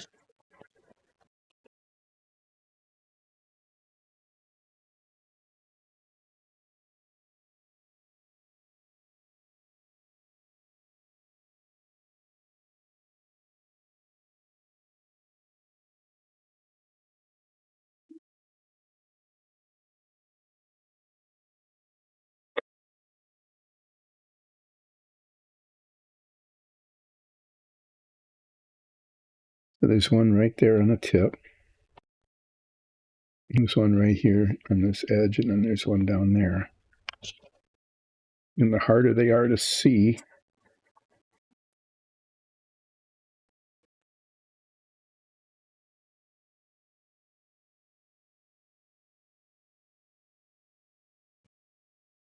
sometimes that means they're nice and shallow. Sometimes it just means that I'm not getting the light right.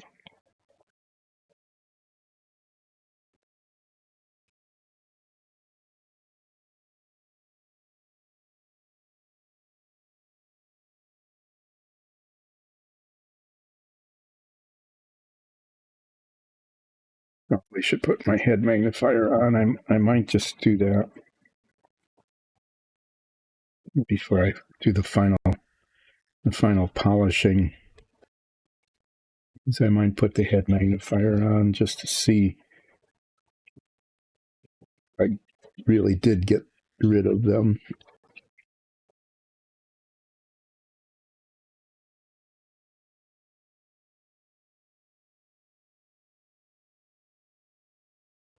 This one's pretty deep. You can see the sanding dust kind of building up inside the circle. Now it's gone. Same with these.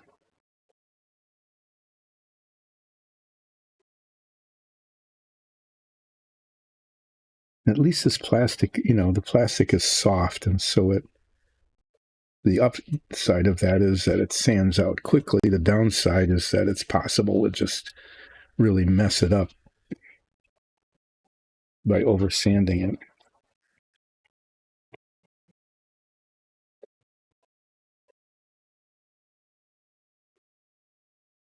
It also gets scratch marks. I discovered that the hard way a couple of times. Just trying to sand it fast with a coarse grade of paper, and you can't see the scratches until the paint is on. And then the only thing one can do is get the sandpaper out again, sand off the paint and the scratch marks. A do-over. This stream has a fair number of do-overs.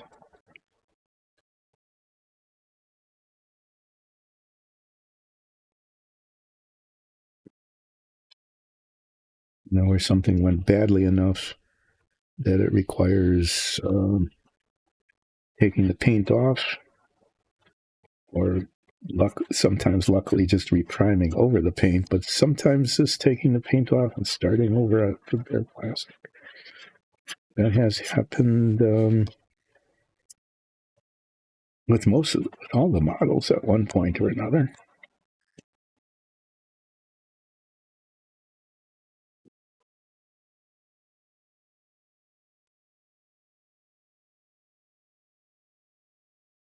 So yeah, I'm going to sand these down, and I will give them a quick look with the head magnifier, and if they're okay, then I will sand both sides with 1000 grit paper in order to get the surface texture the same on both sides. Or I could just rub the other side with this paper and have it be, slightly scratchy. That would be the fast thing to do, but it probably wouldn't look as good.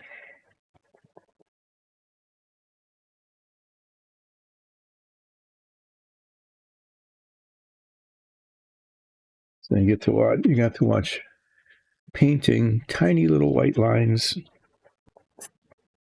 Now you get to watch me rubbing out tiny little circles that remain from the molding process. In this case, they are dark colored as well. There's something got in there along the way and made them a dark color, brown. They browned them out.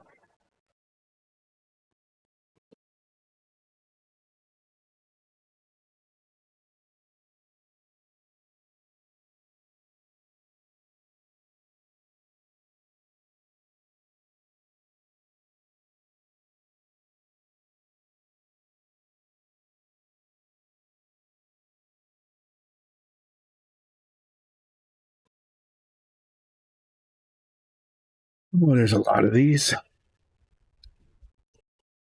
16 of them, actually. This is going to be halfway through. Okay, so the chances of doing any real damage with this is much less than painting little white lines. But for some reason, it feels really tedious.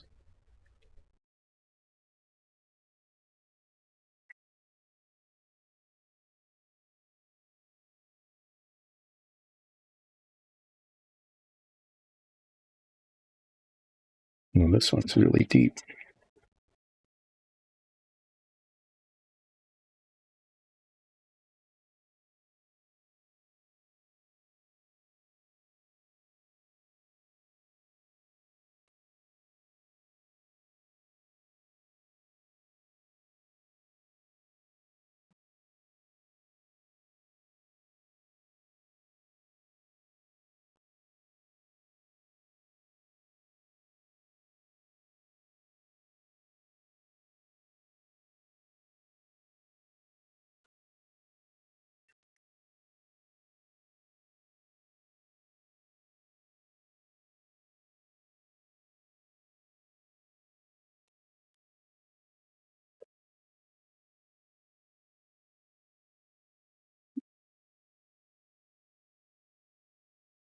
So I should be able to talk and do this at the same time, which I can do. I can actually talk and do this at the same time. The problem is that since I've been working on this Star Trek thing, I haven't been able to come up with things to talk about. I could talk about space races. I could talk about nuclear annihilation. I could talk about Porco Rosso and the development of flight. I could talk about experiencing racing when I was growing up, because I used to watch races. And I had expected that I could talk about my experience watching the Star Trek when it first came out, which I did. I think I was like in 6th or 7th grade, probably 6th grade and then 7th grade, because it was on several years. That was, it was on for several years. And so I grew up from 6th grade to 7th grade to probably, 8th grade. I'm pretty sure I was in 6th grade when it first came out.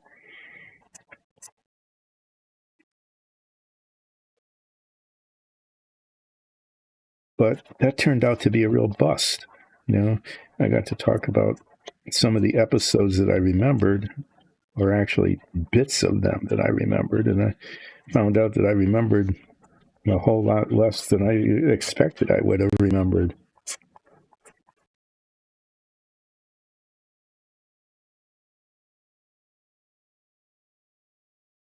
So that's that. And so I used it up by talking about like the 6 or so episodes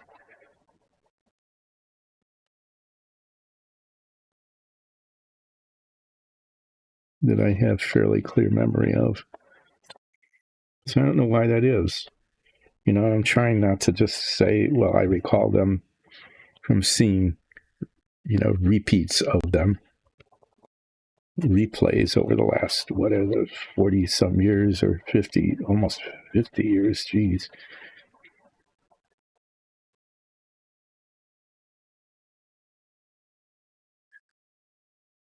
$60 years. It can't be true. But it is. I was in my early teens when it first came out. And now I'm not, by a lot.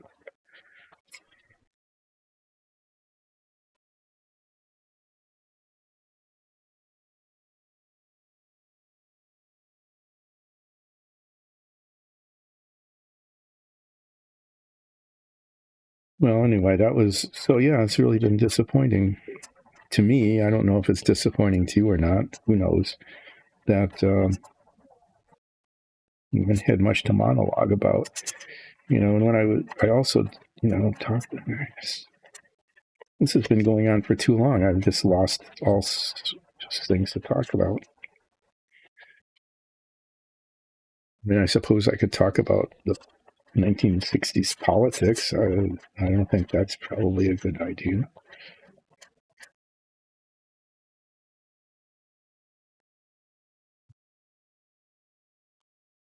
Making a mess here. There's that. I'll have to clean that up. Yeah, this will be. You'll definitely be able to get these ready to be painted before my time is up. I have to be careful at a certain age. Saying before my time is up takes on a totally different meaning than it's 1 o'clock and I should stop.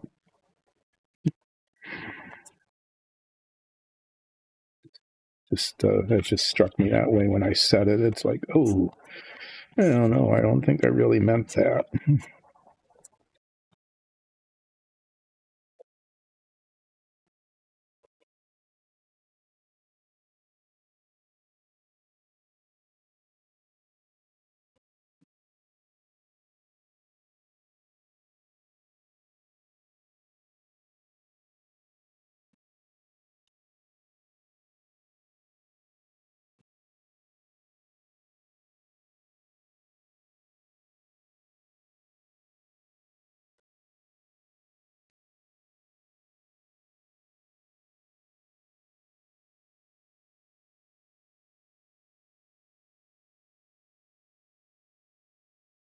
could talk about the woodworking project that took up so much of last week. So we're doing this construction, and we're buying it's called lapboard. It's 8-foot long cedar planks. They're about like 4 or 5 inches wide and 8 feet long. And the side that faces out, okay, you know, the side you can see because the stuff gets attached to like the ceiling and parts of the walls. Wanted to stain it because it looks better with a stain on it. You got a really pretty stain. So the process is that every part of the wood needs to be touched 3 times in the process. Once is it needs to be cleaned,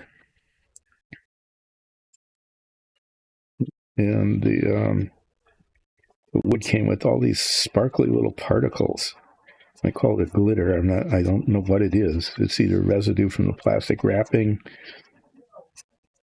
Somebody suggested it was a desiccant or a lubricant, you know, to keep because the wood's in storage, to keep the wood dry. It might be a desiccant. Anyway, it needed to be wiped off. And so every surface of the wood needed to be wiped down. And I just used isopropyl alcohol, the same thing I use for cleaning brushes here. And that worked pretty well on a rag, and it just took it off. And, but, you know, every surface had to be done. And then once that dried, and it dries very quickly, it evaporated very quickly. I was doing this in a garage with an open door, okay, and a fan running. So this was, you know, it's fairly well ventilated, not perfect, but the air was moving and it was outdoor air and stuff. So I don't think I suffered terribly much permanent brain damage any more than is happening every day anyway. You know, from getting older. That was the first step. Well, the first step of the process is to lay out these strips of wood on the work table. And I could do 21 of them at a time. How many were there altogether? There were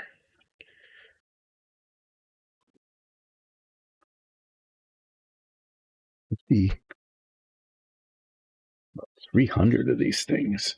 I'll just say 300. It's a nice round number. I don't know if that's true or not. But that's about a number. It's about how many there were. Well, no, let me just do this. I can count them.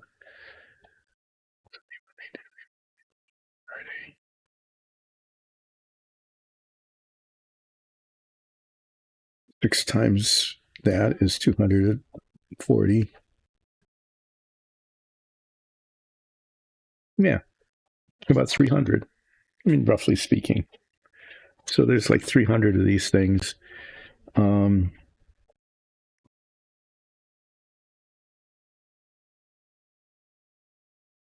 We'll get these done too. These are the stands for Spock and Sulu. And these are going to get primed the same gray as everything else. So I might just, you know, just take a couple of minutes and get the sprues off.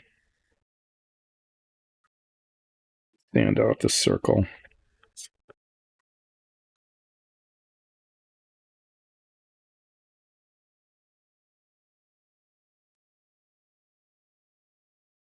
So the first step, yeah, I'll just talk about this. Why not? This is what I spent last week doing. I did 2 batches a day.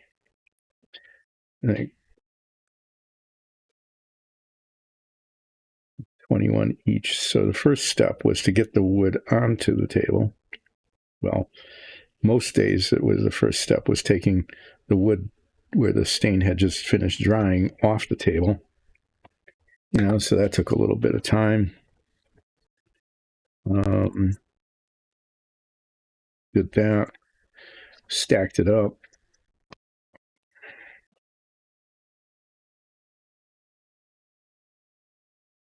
Put the wood on the table, spread it out nicely so it was, even all the way around. Could work on it, and then cleaned it off with the isopropyl alcohol.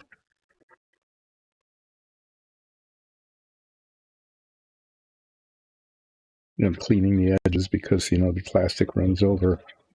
As I have said over and over and over and over and over again, and it is constantly true.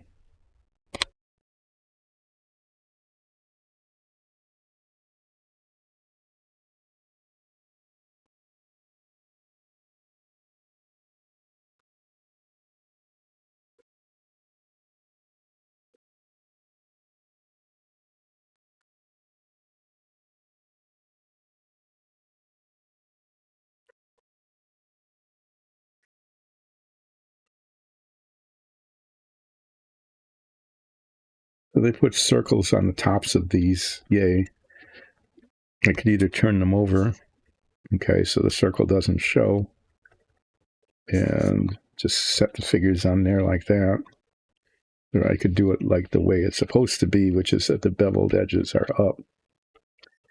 So I'm going to sand it down, get rid of the circles. Then I'm going to clean these off and tape them to a piece of cardboard so that they can be primed. That'll take a while because there's a lot of little pieces that need to be primed. All of those and these.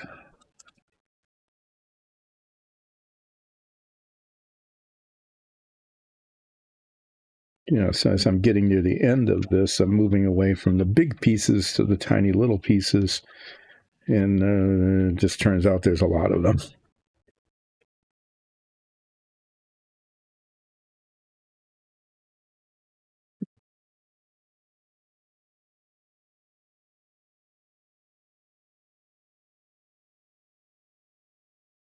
Okay, well, going back to the wood. So having done this now for I did it for 8 days, I guess. It was a lot of it. After they were wiped off with the isopropyl alcohol, getting rid of the little sparkly dust that was on all of them.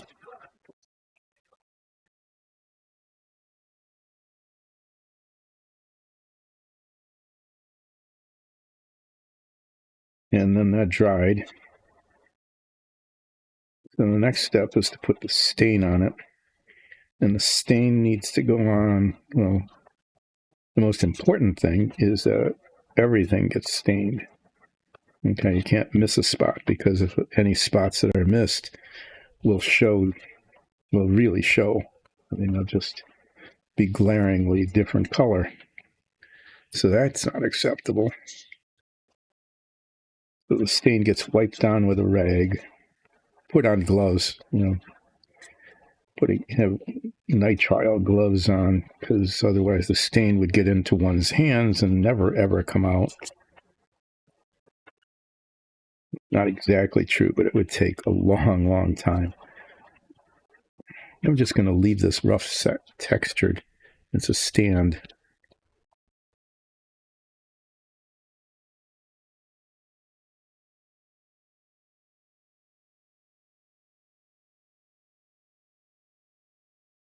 So there's that. And the stain goes on. All 21 boards, one after the other. And that takes a while to rub it down. And it's important to get the edges. It was, as I found when I did a test patch, really important to get the edges, because once this thing is installed, the edges show. And the shiplap has it's like a tongue and groove kind of thing, where there's a little tongue of wood on one end and a groove on the other, on the sides, not the ends. it's pretty easy to do the groove side. Just have to run the cloth along the edge of it to make sure that it's stained, but the little tongue part is harder. It's important to get the cloth into the very, very corner of it. Okay, because that's the part, if it's going to show at all, that's the part that's going to show. That means pushing the cloth deep into a little crevice, sometimes with a fingernail. And the other one came out more quickly. There's a really deep divot here. That took a while because it has to be double checked to make sure it's actually stained properly. And after that, 21 boards are then stained properly. Okay, then the excess stain, any stain that's still on the surface that hasn't been absorbed into the wood or dried, needs to be wiped off. So that's the third time each square millimeter of the board is touched, is that it needs to be rubbed down with a clean cloth to get the excess stain off. So that's what I was doing last week, twice a day,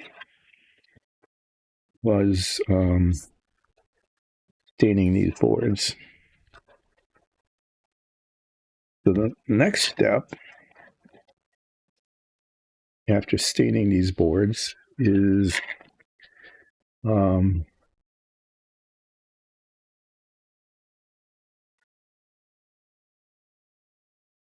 off some of this dust, and then I'm going to wipe down these pieces, clean them off.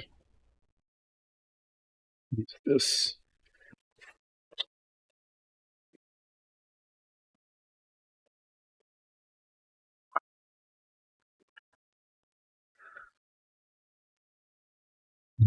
I always love the last 45 minutes or so of the stream because this is when things start going, like I'm just wiping off this piece of cardboard. I did it again. And the paper towel hits this divot and it knocks the cardboard. And then knocks over everything that's sitting on the cardboard. I probably could avoid that by putting it somewhere else. I can actually put those away. I'm not going to use them. So this is not exactly clean isopropyl alcohol. The clean isopropyl alcohol is upstairs in the garage where I used it to I'm not ready to do this yet. Where I used it to wipe off the wood in step 1 of the 3 steps of cleaning off the wood before staining it. No, what I need to do here is get the 1000 grit paper.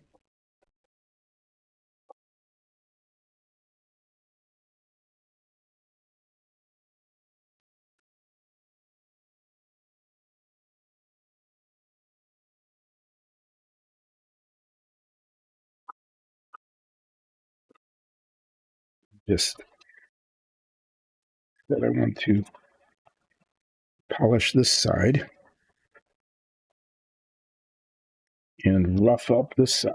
I know it sounds weird, but in order to get them the same, this side is the raw plastic and it needs to be roughed up.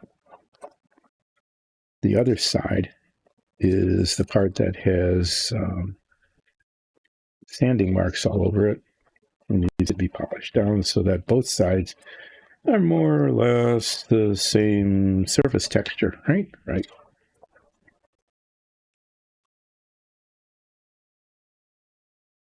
And as I'm doing that, I can go around the edges one more time.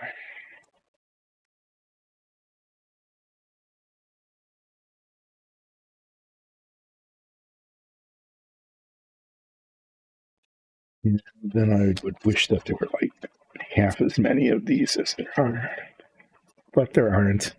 There's 16 of them.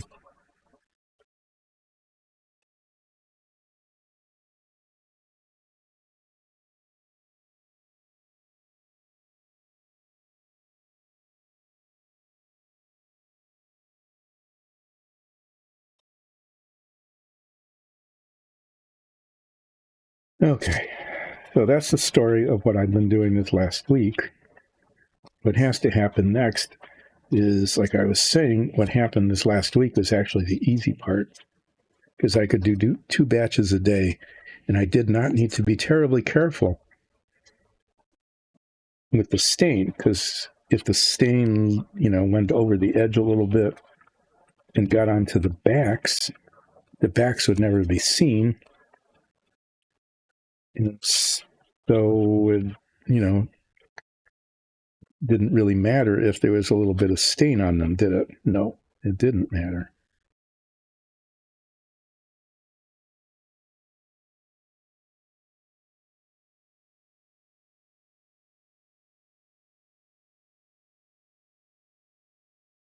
But the next step is these are going on a ceiling and walls, right?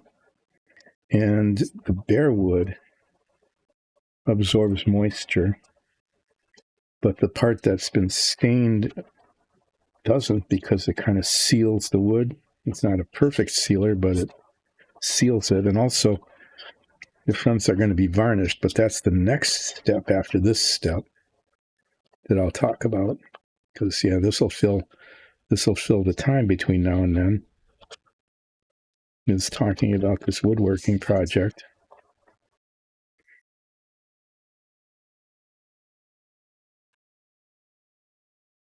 This is actually the bottom.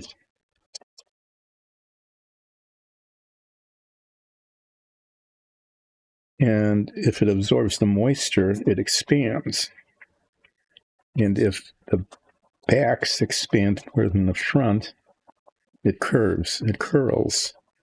And so all of the boards, if they were not sealed both front and back, would end up curling. And it would, needless to say, look pretty terrible. So the next step is to seal the backs. And I want to seal the backs before the fronts, because it just has to do with letting them dry and then stacking them up. I would seal the back and then stack them up back to back. Okay, so the sealed part is against the sealed part. It's the back touching the back, and there won't be a problem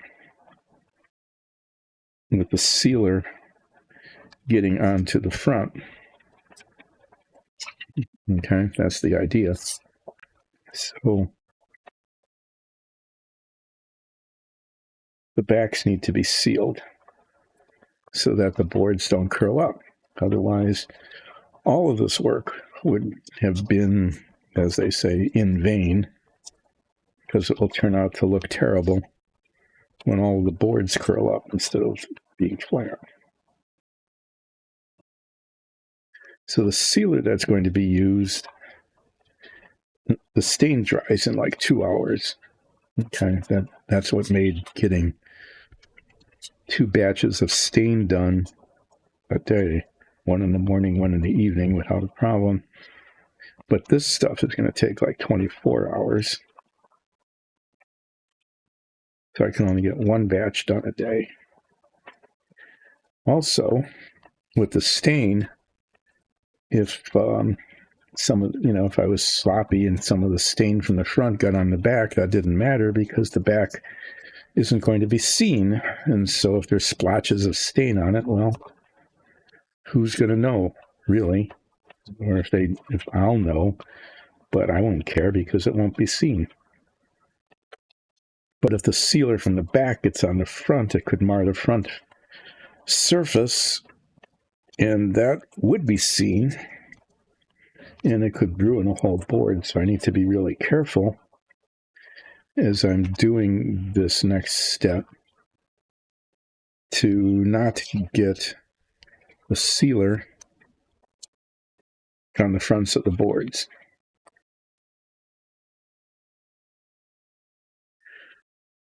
So not only will it take twice as long, because I can only do one batch a day instead of 2 batches a day, but it will also take longer because I need to be much more careful with the application. Also, I don't think I can do 21 at a time because they can't touch each other on the work surface. I can probably only do, I'm going to guess maybe like 16 at a time. So this next step is going to end up taking, instead of just over a week, which is what this last one took. So instead of taking just over a week, probably going to take 2.5 weeks. And I'm just going to have to be really patient. Kind of like, here, when the lines started getting, when my painting of the white lines started deteriorating as I moved along, I have to be really careful not to let that happen with this other project, which is bigger and more important because it's going to determine how our construction project ends up looking. Later today, I'm going to be mixing up a batch of the sealer and testing it to make sure it works. Because if the stuff that we're going to use for the sealer does work, okay, then it will make the whole job 4 times easier than if it doesn't. Easier in terms of the amount of time and effort it's going to take to get the sealer applied without making mistakes, and the amount of coats that need to be done and whether it needs to be sanded or not. So if this sealer works, it would be much easier to apply and much less likely to be making mistakes than if I have to go to the alternative.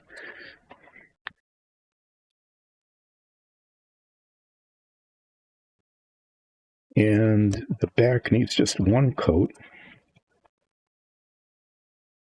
but the front will need 2, I believe. That's another test I'm going to make today, is whether 1 coat is, the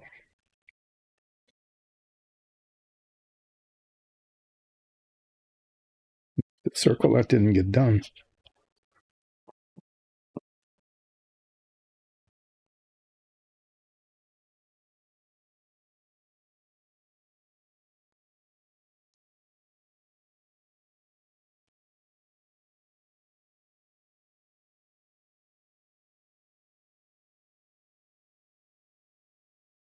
The good thing about this is that if it works, it's like I didn't do this one at all. If this stuff works, then on the front, when I don't need to sand it between coats. Okay, which is a huge savings. Because sanding it down not only takes time, but then the sanding dust needs to be cleaned off. And the whole thing just takes a lot of work. A lot of time. It's like I didn't do this one at all. Maybe I didn't.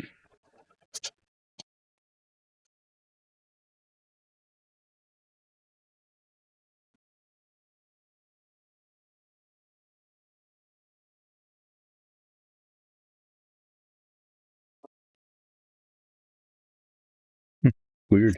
Yeah, look, it's like I missed one.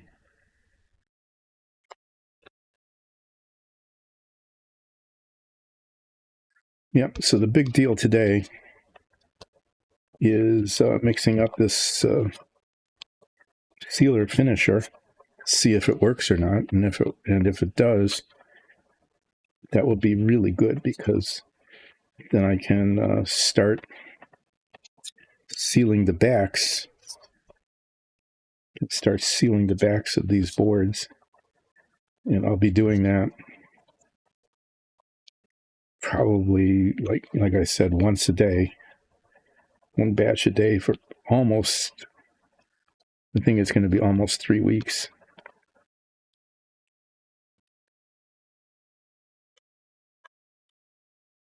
And then the fronts. Okay, so if that takes 3 weeks, the fronts need 2 coats. I don't have to be quite as careful with the application because if it drips onto the back, that's not going to matter too much. Okay, because that won't be seen. So in some ways it'll be, a little bit easier in that it doesn't have to be quite as careful to do the fronts, but they need to be done twice. So that'll be another 5 weeks. So I'm looking at 2 months. I should be done before Thanksgiving.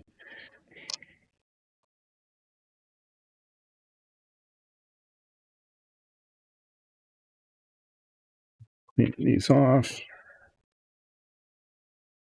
Cleaning them off. What? That's weird. Why don't I just say cleaning them? Cleaning them off.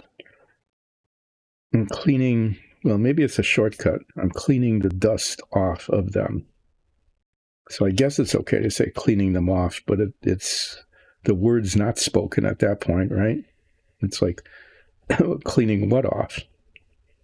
I'm not cleaning these off because they're still here. They're not going anywhere.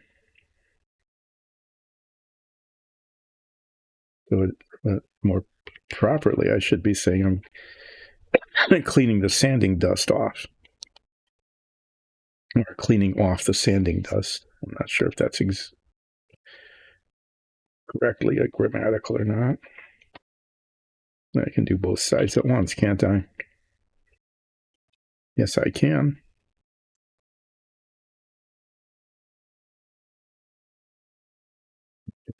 Let me do that.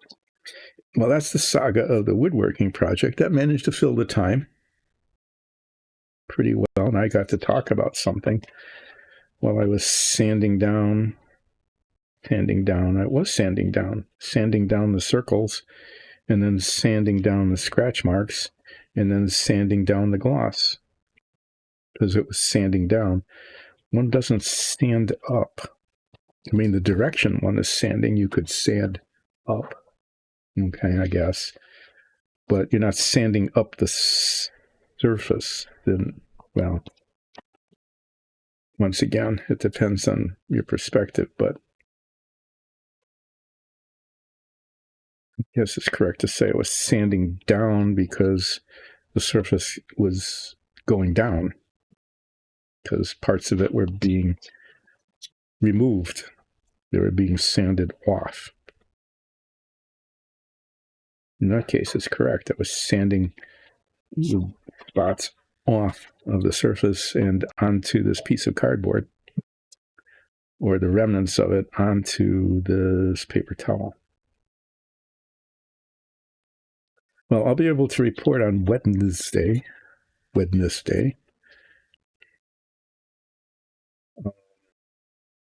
how the woodworking project actually is going, because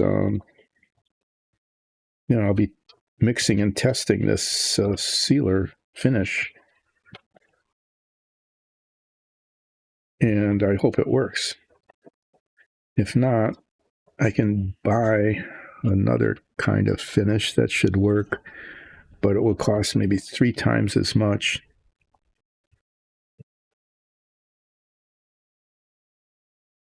Still little remnants of the circle left on that one. I'll just grind away at this again for a little bit.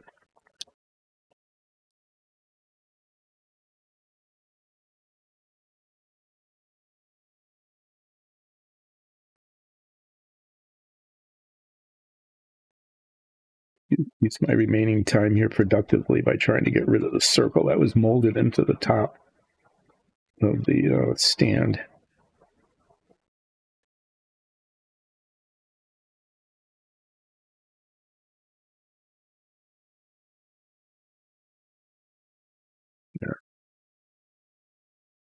It is better.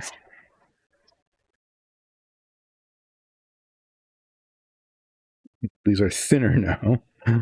It doesn't matter as long as they're not broken, I guess.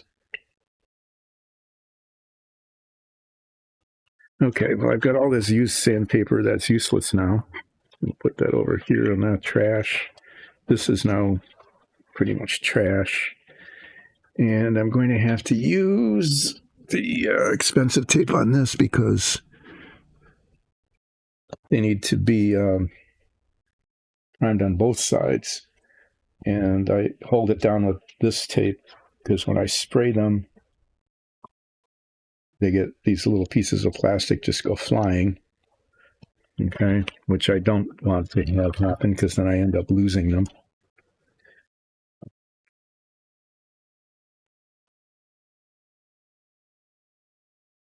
But then I can tape them down and spray them, and they usually don't go flying. And then I can turn them over, spray them again, and because this tape doesn't take the paint off,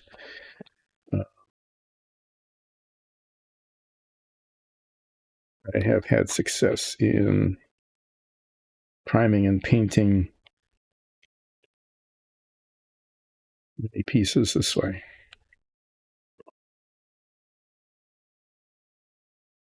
This tape is a lot more expensive than the blue painter's tape that one uses when one is painting walls.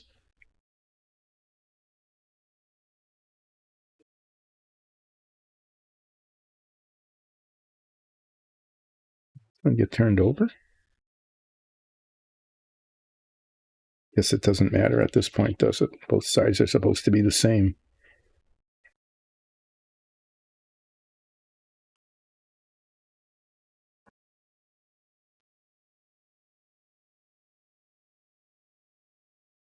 Yep, starting to get a hand cramp. That happens.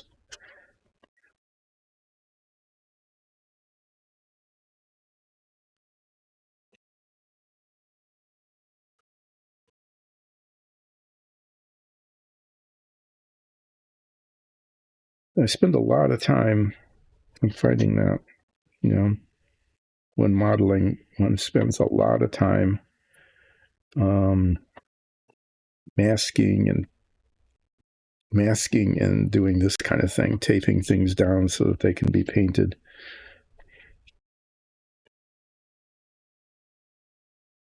The display panels, once I get the white lines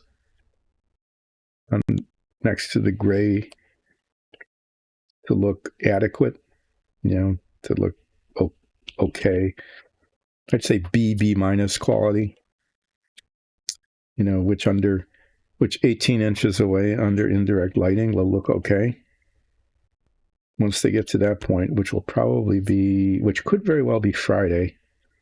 It depends on how things go Wednesday and whether I can do 2 coats on Wednesday or not. If I get the gray on early in the stream, and then I need to go back and do white touch-up, depending on, the situation where I'm starting to lose focus at the end of the stream. That always happens. Depending on how that's going on Wednesday, okay, I might be able to get them done.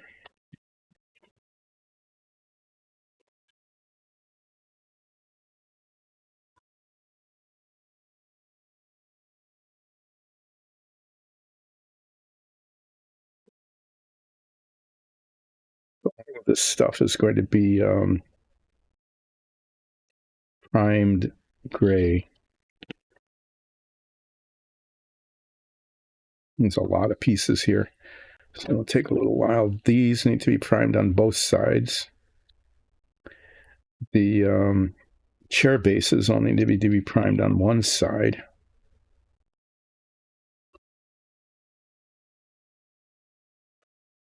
But the chairs are going to be a little bit challenging.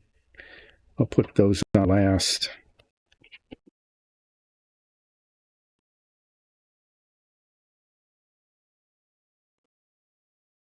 See how that will go.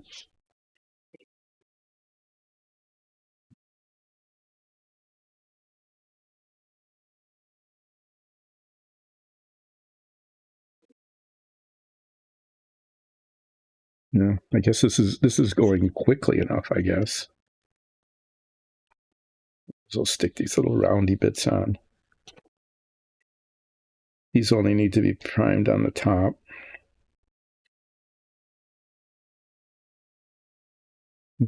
Get the chair. I'm going to just dump the chairs out. There's 6 of them. Great. And there's a little bug. The white bug.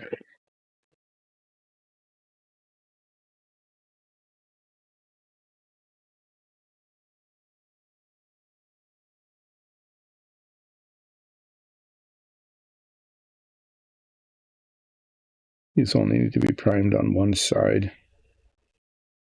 And stick them over here with a prime on one side bit.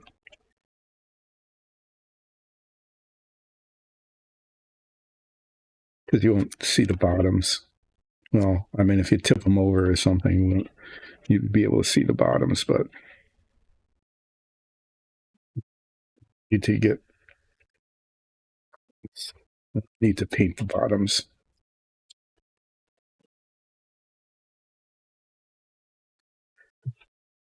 Maybe I should.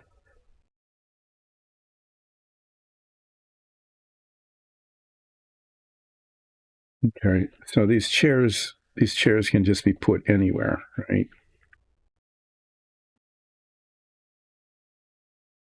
Which means that the bottoms, you could turn it over and then look at the bottom and go, oh, look, they're not finished.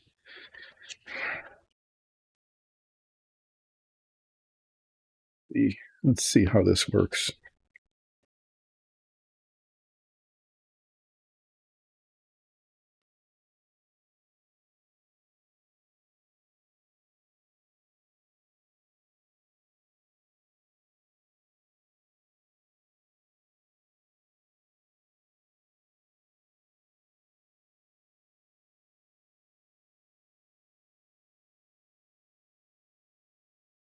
Starting to get way too compulsive about this model.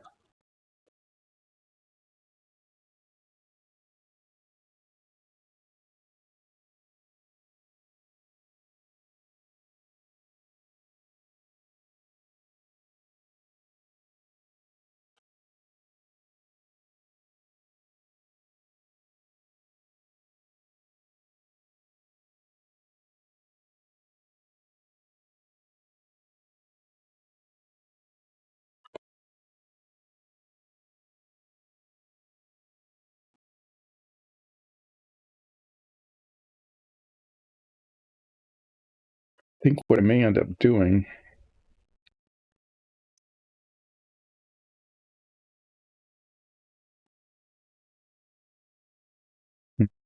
as I'm dealing with this, what I may end up doing is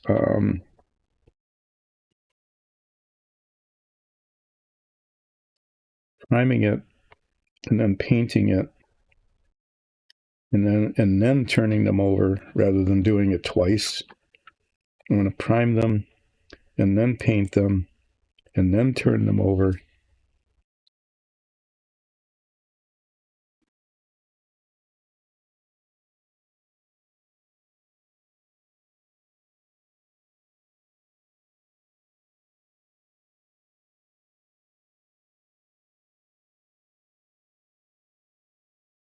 Okay, so the chairs are not going to be painted metallic. Okay, the chairs are going to be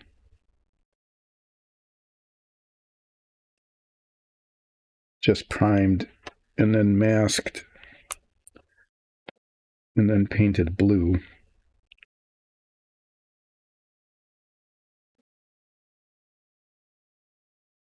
I'm going to stick them on here so they can get primed along with everything else. But then I need to remember to remove them before I start spraying metallic paint all over these things.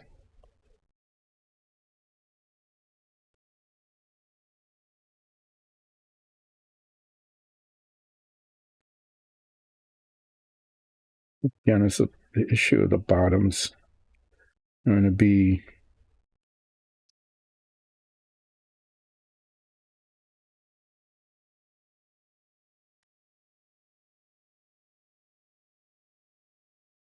and the backs like this, and then prime the fronts. See if this works. I need to remember what I'm doing though.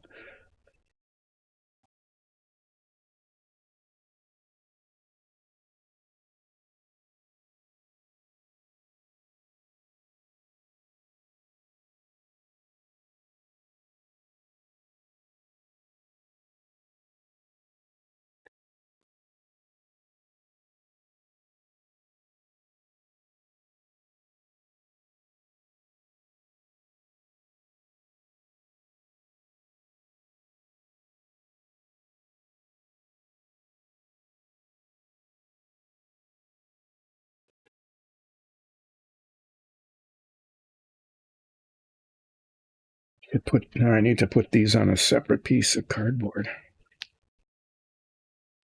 because they need to be flipped over and primed on the other side. I'll be right back. And I need another piece of cardboard for the railings too.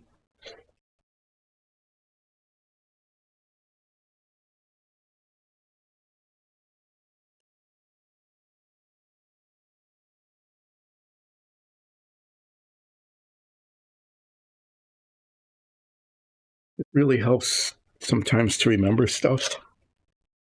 Like these are going to be painted metallic. These just need to be painted primer on both sides.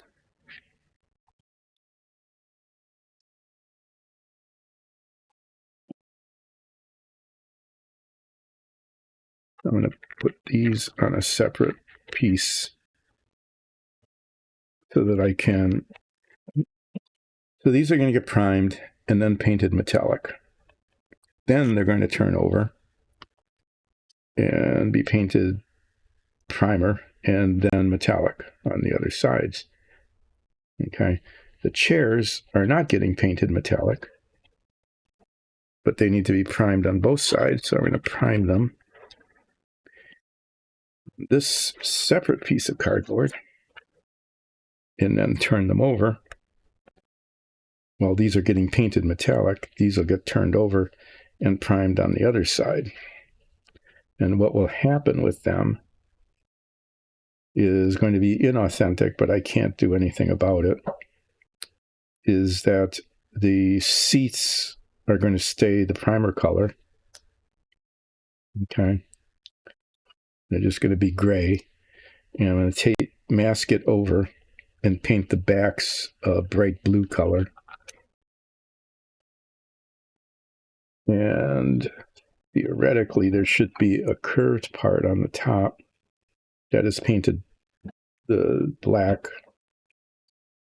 But there's no, if they had put that curved bit here, if they had molded it in, I would be doing that. I'd be hand painting it. Okay, but they didn't. And so some things like these frames, I know that eventually if I keep at it, I can get them looking adequate. Okay. But I know that with the chair backs, I could keep at it forever and it would just get messier and messier as I went along. It just would. And so I'm not going to.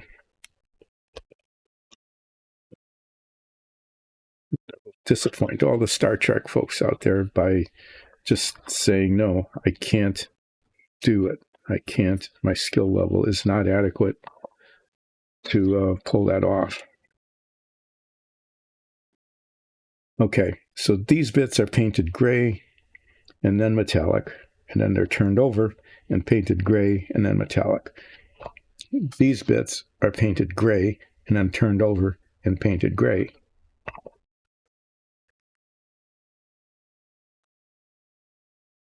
I need a much smaller piece of cardboard. It just doesn't really much matter. Yeah, it does actually. Just in terms of carrying things around. I see.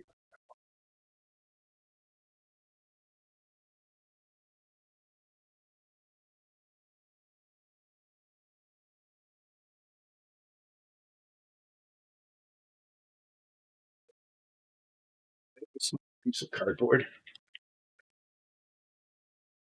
This viola or voila, depending on you say your all the letters or not. It's now a smaller piece of cardboard. Yay. And then these bits are going to be primed white and then turned over and then primed white again. So there's a lot of painting that is hopefully, we'll see, happening between now and Wednesday. And part of it will be depend on how my experimentation with the application of the sealer finisher on the woodworking project goes, because that takes priority. I know, hard to believe, takes priority over this painting stream, but this modeling stream, this Dice and Dungeons miscellaneous stream, spin-off stream. If I put these closer together, I'd probably end up wasting less paint. I mean, paint's going to get wasted anyway, but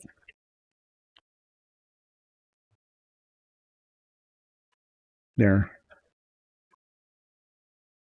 If I can remember what I'm doing, these are gray, then metallic, then over, gray, and then metallic.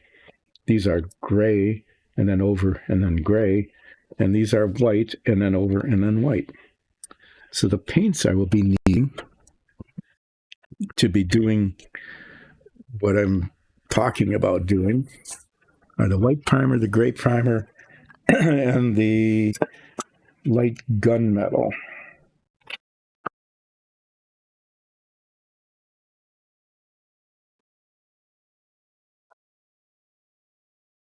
Right, 400 on here. There's sort of a 400 left, but it's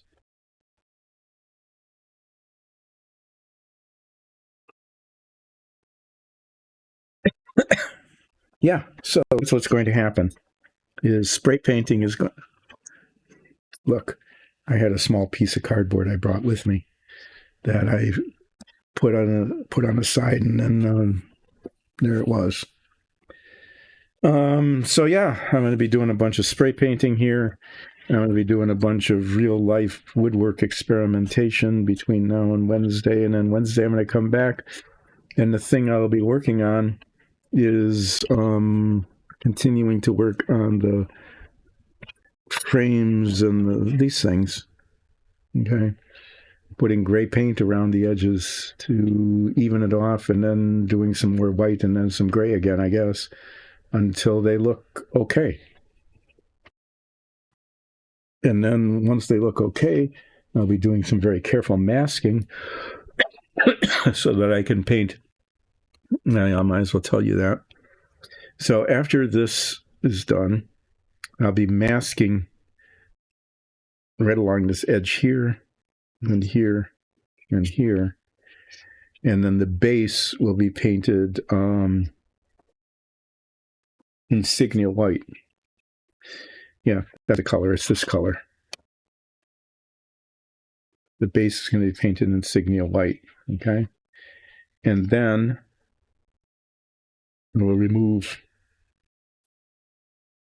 I will be removing this masking.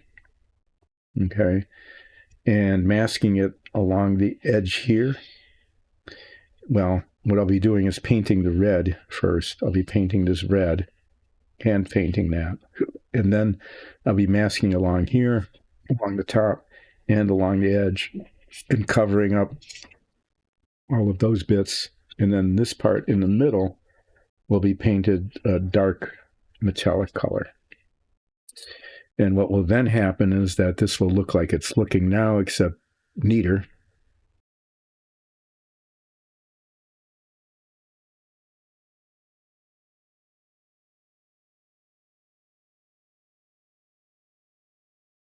Okay, I'm going to do a little bit of white painting yet. This needs to go up higher. Just a little bit. And I'm going to go too far, I know. But if I'm going to be painting gray, I just as soon have this done. When I can see it with.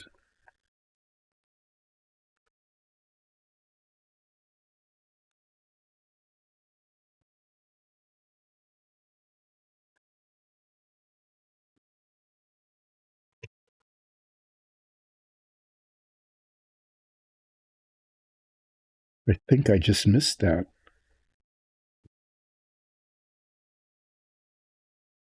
I think I missed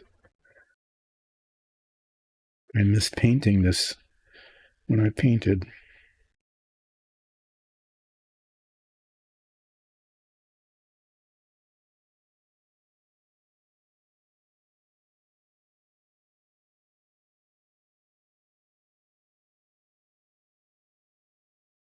Okay. Yeah. I mean, my hand was a little shaky there when I got some spots, but fix that with the gray paint.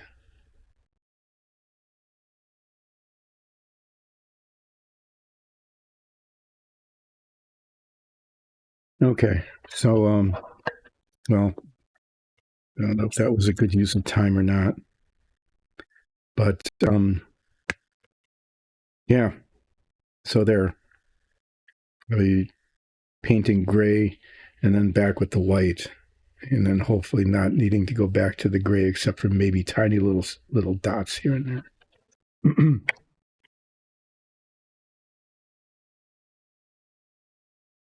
It's all filthy. But yeah, I went over the painting process here. The after painting the gray and then coming back with the white, okay, and hopefully not with the gray again, but you never know. This gets masked here. It actually gets masked here. All of it above gets masked. This gets painted the insignia white. And then this gets painted red after I take all the masking off. This gets painted insignia red. And then this gets masked along the red stripe and along the top. And then this gets painted dark, metallic. So there's, the iteration back and forth around the frame to get it to look okay. And then the masking and the painting and the unmasking, okay. And then the hand painting, and then the masking and the painting and the unmasking. And all of those steps need to happen before this is ready to be used.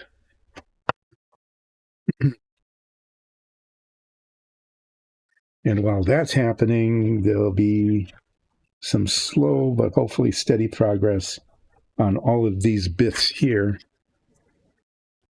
I mean, they might have actually even be done. They might actually even be done after they're spray painted, except for the seats. Okay, these should be done. These should be done. That means I can assemble the railings. Okay. These could be masked so I can paint the backs. So we'll see how the painting goes on the display panels. What I'll be doing with the extra, well, I'm going to paint the gray early in the stream, and so that paint can dry, and then I might get brave enough, depending on how steady my hand is, The first half on Wednesday will be working on the display panels and trying to get those frames right. And then, depending on how steady I'm feeling, I'll either be, well, I will be masking chairs regardless. I'll either be doing some assembly of stuff, some decal application on some parts that are done, putting things into the circle frame. Like I can put the steps together, I can put the railings together, I can apply some decals to the two display panels. Or if I'm feeling steadier than that, I will get the white paint out and do white touch-up on the frames after I've done the gray. Anyway, I said the forbidden word there. Yeah, used up my time. I'll be back again on Wednesday at more or less 10, doing the stuff that I said I was going to be doing, or at least parts of it. See you then. Take care.